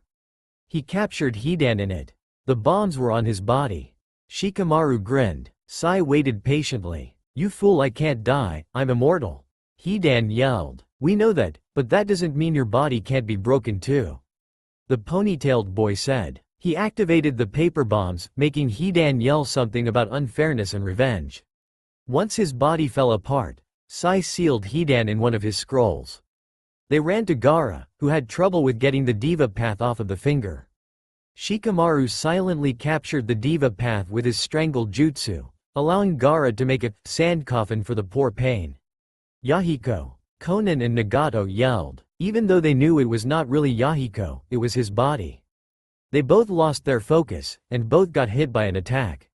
Nagato was losing his balance but was still standing at the end, while Konan fell of the finger, making the process slow down a little longer again. They all saw the blue chakra ball get smaller, which means the Kyuubi was mostly already in the statue. Sasuke and Kakashi managed to get Nagato down, and he couldn't get up there anymore. Konan was stuck, the sand was getting on her body too. Shikamaru helped the girls to get the Zetsu away. He escaped, not willing to die. Toby was not paying attention to Sakura, who punched him on his mask. It had a little crack in it. Toby didn't want to be discovered, and got away to repair his mask. The diva path and Preta path died. The animal path was already off of the finger, not knowing that she still had to stand on it. The 2 sand siblings didn't mind the battle, they were just having fun. Nagato gritted his teeth when he saw that Gaara spoke the same 2 words again to Konan. He saw blood coming from out of the sand, which made him mad. He ran to the sand. When it disappeared, he saw Konan in pain. She was bleeding everywhere, and fighting to still be conscious. Nagato sighed and decided she was more important to him than peace forever. Without her, there was no such thing as true peace for him. He left the hideout too. The animal path eventually died because she had no more summons. The Sand siblings were sad when they heard that, but then killed her. Then they saw something horrible. The red chakra was getting smaller and smaller, it was now as thin as a thread. No! Two people yelled. Sasuke and Sakura jumped to the two remaining pains, each jumping on one of them and pushing them off.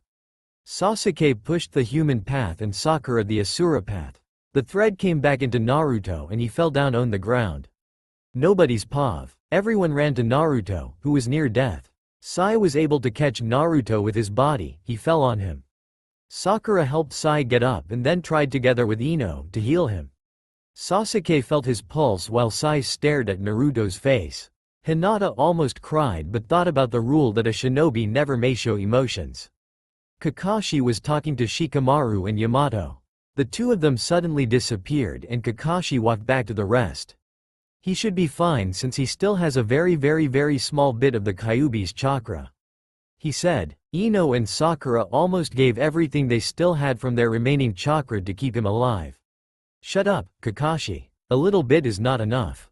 Once we stop healing him, he'll die. Sakura said while panting. Ino closed an eye and was sweating, also panting. Sai and Sasuke looked at each other. Sasuke placed his hands on Sakura's shoulders, and Sai did the same with Ino. Sakura and Ino suddenly felt better. You're giving us your chakra? Ino asked, just to make sure. Sai smiled. He's our friend too, we don't want him to die after what we went through. He said. The Uchiha simply nodded. Okay, if that's how Naruto will be able to stay alive, let me help. I haven't fought any battles since my hands are still burned. I'll give you all my chakra. Neji, can you help me? Hinata asked. Neji smiled and nodded, walking to Ino. Neji gave his chakra to Ino, and Hinata to Sakura. Ino, I think with this much chakra, we can try that new technique. She said. Ino's jaw dropped. Are you crazy? If it goes wrong, we'll both lose our bodies. Then we can't even save him. The pinkette rolled her eyes and grit her teeth. What if it doesn't go wrong? Naruto will wake up and we don't need their chakra anymore. He'll be saved. This chakra we have now will also have its limits. Ino looked at the blonde. Once we don't have chakra anymore he'll die. And this chakra we have will also have limits, huh? Okay, count me in. Sakura smiled, then got a flashback for what she said about her plan, and how she did to him. Her smile disappeared. She stopped healing him, making it harder for Ino. Ino frowned, then looked in her eyes and saw her plan. The healing was getting small. Sasuke and Hinata both were worried now, but saw Sakura and Ino smirking. They both stood up. What are you girls doing? Is he gonna be okay? Sai asked. We don't plan on healing him anymore. We both made a deal that when we got the chance, we should kill him. This is the moment, Sakura said, while Ino nodded shyly, getting doubts about the Pinkette's plan. The Raven and the Hyuga girl gritted their teeth and clenched their fists. Are you kidding? They both yelled. Kiba pointed at them. What's the big idea? He yelled. We don't like Naruto, never did. Sakura said emotionless. Ino's eyes got smaller when she clenched her fists too. She punched her best friend on the head and walked back to Naruto, starting to heal him again. Sai and Neji smiled and helped her again. Hinata and Sasuke saw the guilt in her eyes, and Hinata smiled softly at her. Ino pig, what are you doing? The pinkhead yelled. Ino ignored her, had a flame of determination in her eyes. I need someone who is very close to him here. Now, she ordered. Hinata walked towards her. Good. Now, touch Naruto's forehead and then with your other hand, touch my forehead. She ordered, and Hinata did what Ino asked her to do. Sakura started frowning when she knew what Ino was about to do. Suddenly, a light appeared, and when it was gone, Hinata was too. Ino passed out, and Naruto got a shock through his body which everyone could see. Sakura pushed Sasuke aside and kneeled down beside Naruto, looking at his whole body. Listen up, don't get the wrong idea. I still hate him, but I'm going to tell you what's happening right now. Hinata is inside Naruto's mind. She has to try to make him trust her, to get both of them back to the real world. Ino will only wake up when they succeed. That's why, if this goes wrong, Ino will lose her body and Hinata will be stuck in Naruto forever. I'm going to allow one more person to go in there and help Hinata. Who's gonna be it? Everyone looked at Sasuke, his eyes widened. Really? Why me? He asked. Sakura glared at him. I don't want to lose my two best friends, so just do it already, she said. Sasuke closed his eyes. The first time Sakura glared at her, the raven did as Ino told Hinata, and another light appeared. Sakura passed out, Naruto had a shock again and Sasuke disappeared. Hinata was surprised to see Sasuke too. They were both in a white world, and they were floating. They saw a black and white Naruto sitting. He was sobbing. His shadow was not human, there were 9 tails around him, his shadow. They all heard laughter and insultings. There were no faces or bodies, but they could see eyes glaring at him. It made Hinata sad and Sasuke angry. Naruto. Hinata was, surprisingly, the first one to interact. She flew towards him, and laid a hand on his shoulder. He looked at her. He had tears running down his cheeks. Who are you? He asked. Hinata smiled softly. I am your friend, don't worry, she said kind. Naruto stood up, walking backwards from the two. What are you talking about? I have no friends, I am alone, he said while sobbing. That's not true, Dobi. Now, take our hands. We'll lead you back to the real world, where more friends are waiting. They both hold their hands towards the blonde. Naruto looked at the hands, then their faces, back at the hands and back at the faces. Sasuke let out a little smile, while Hinata was blushing.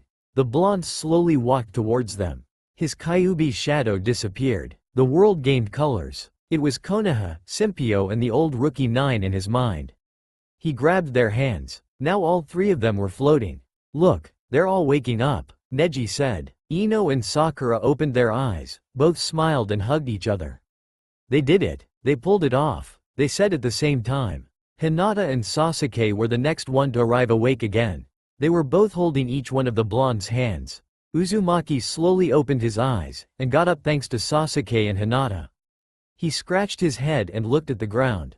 I am sorry, for what I did, he mumbled. The most unexpected happened. They all hugged him. Apology accepted. They all yelled at the same time. Suddenly, the Hokage, some Anbu, Choji and the other senseis appeared.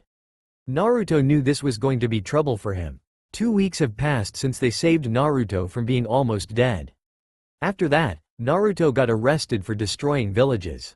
He didn't mind, he knew he did something wrong, deep down in his dark heart. Since then, Kurama was gone too.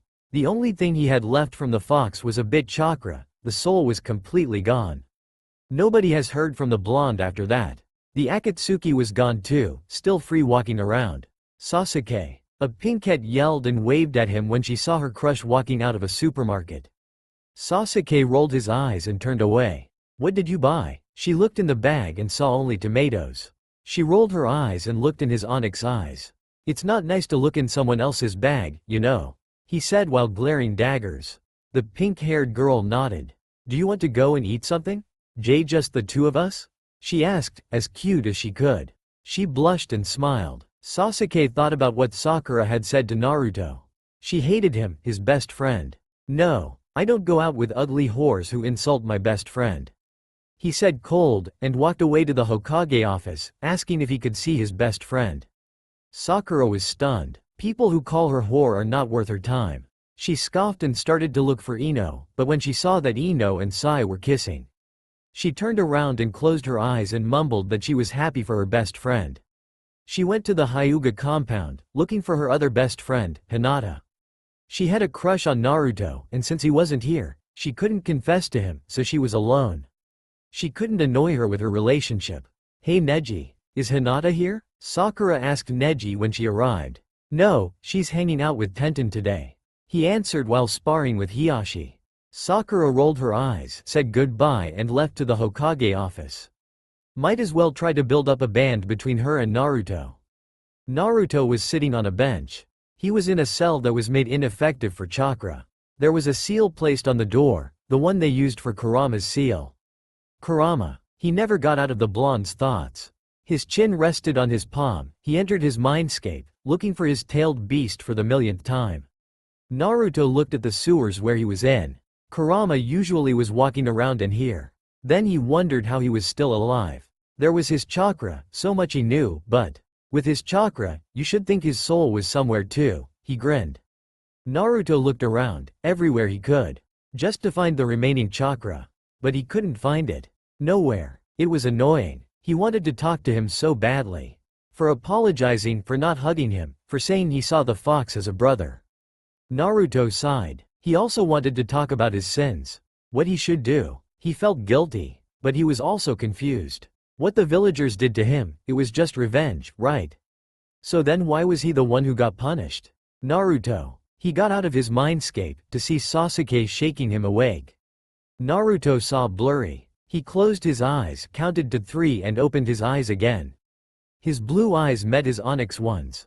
Kotetsu was watching them, for when Naruto tried something. He hasn't got any visitors since the moment he got here. What's wrong? I was busy. The blonde said cold and looked away to avoid his eyes. Busy with what? Seeking Kurama? He's dead. Just stop trying to find him. And why are you so cold? Did you forget that I'm your best friend? The raven said while putting his hand on his shoulder. Naruto slapped his arms off of him and looked at the ground. He's not dead, Teme. I would be dead now if that was true. He is somewhere inside me, but I don't know where. If you have nothing important to say, I would appreciate it if you'd leave me alone, even if you are my best friend. Naruto had tears in the corners of his eyes. Sasuke looked away and scoffed. Naruto sighed and looked at the ceiling. He didn't have to destroy those villages. They were innocent. Konoha was the one to blame. The number of deaths and children losing their parents. The ideas made Naruto feel sick. Well, a while back, Sasuke began to talk to break the silence, and Naruto looked at him. They decoded some ancient writing we saw earlier at 2 statues of the Dark Twin. It was interesting, but too much to tell here. Possibly you know something about that too. The Uchiha mumbled. Naruto had a small smile on his face. Can you ask Tsunade to come here? I want to know. Naruto got greeted by Sasuke and Sakura. The blonde smiled awkwardly and waved back, walking past them. He knew what he was going to do. Naruto ran through Konoha, to find a book he wanted ever since he was a kid. He didn't know he had the Kyuubi in him back then, but he was obsessed with tailed beasts. He got into the bookshop and bought a book about the Kyuubi. The blonde was reading the book as fast as he could, until he found a page about the extraction. When the Kyuubi is extracted, the Jinchuriki will die. But he can also sacrifice himself for his Jinchuriki to not let him die. If he does, he will be a chibi version of his real form for the rest of his life. You can find him in the Forest of Death, he likes to hide there. He read. Naruto smirked, closed the book and ran to the Forest of Death. He sighed and got through the gate. Kurama? He yelled, looked around. Suddenly, Sasuke appeared next to him. Naruto didn't bother looking at him, he was desperate to find his fox. He knew the raven was going to bug him, so he just ran away from him. He looked behind every tree, under every bush. Kurama was nowhere to be found. The Uchiha was watching him the whole time. Naruto sighed after a while and stopped running. Just tell me what you want already. The blonde mumbled. Sasuke slowly nodded his head. Your fox isn't here, he simply said. Naruto clenched his fists and slowly turned his head to Sasuke, with an annoyed but serious look on his face. Thanks for the info, Captain Obvious. He said, was about to go away. No, what I mean is that he's not in the Forest of Death. Go to your parents' house, he's there. Hinata has found him earlier today when she was training with Tenten. He said and body flickered away. Naruto closed his eyes and took a deep breath. Now he first had to go ask Tsunade where his parents' house was. He ran to the Hokage office and opened the door without knocking. Tsunade, where is my parents' house? He asked, without saying hello. It's near the Hokage Mountain. Go to the west and then you'll see a white house with red flowers on it.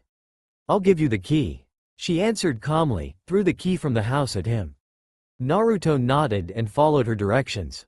Indeed, there was a beautiful white house with red flowers climbing their ways on it. It was in the middle of a forest and the sun shined on it. Naruto grinned and unlocked the door. It was a beautiful house. The furniture was still standing on the place before the Kyuubi attack, but with a layer of dust. Naruto smiled at a picture of his mom and dad when they got married. They looked very happy. The blonde walked to his going-to-be bedroom, and when he opened the door, he saw a blue-haired girl and an orange fox. Oh, Naruto, the girl said, when she turned around. She had a smile on her face.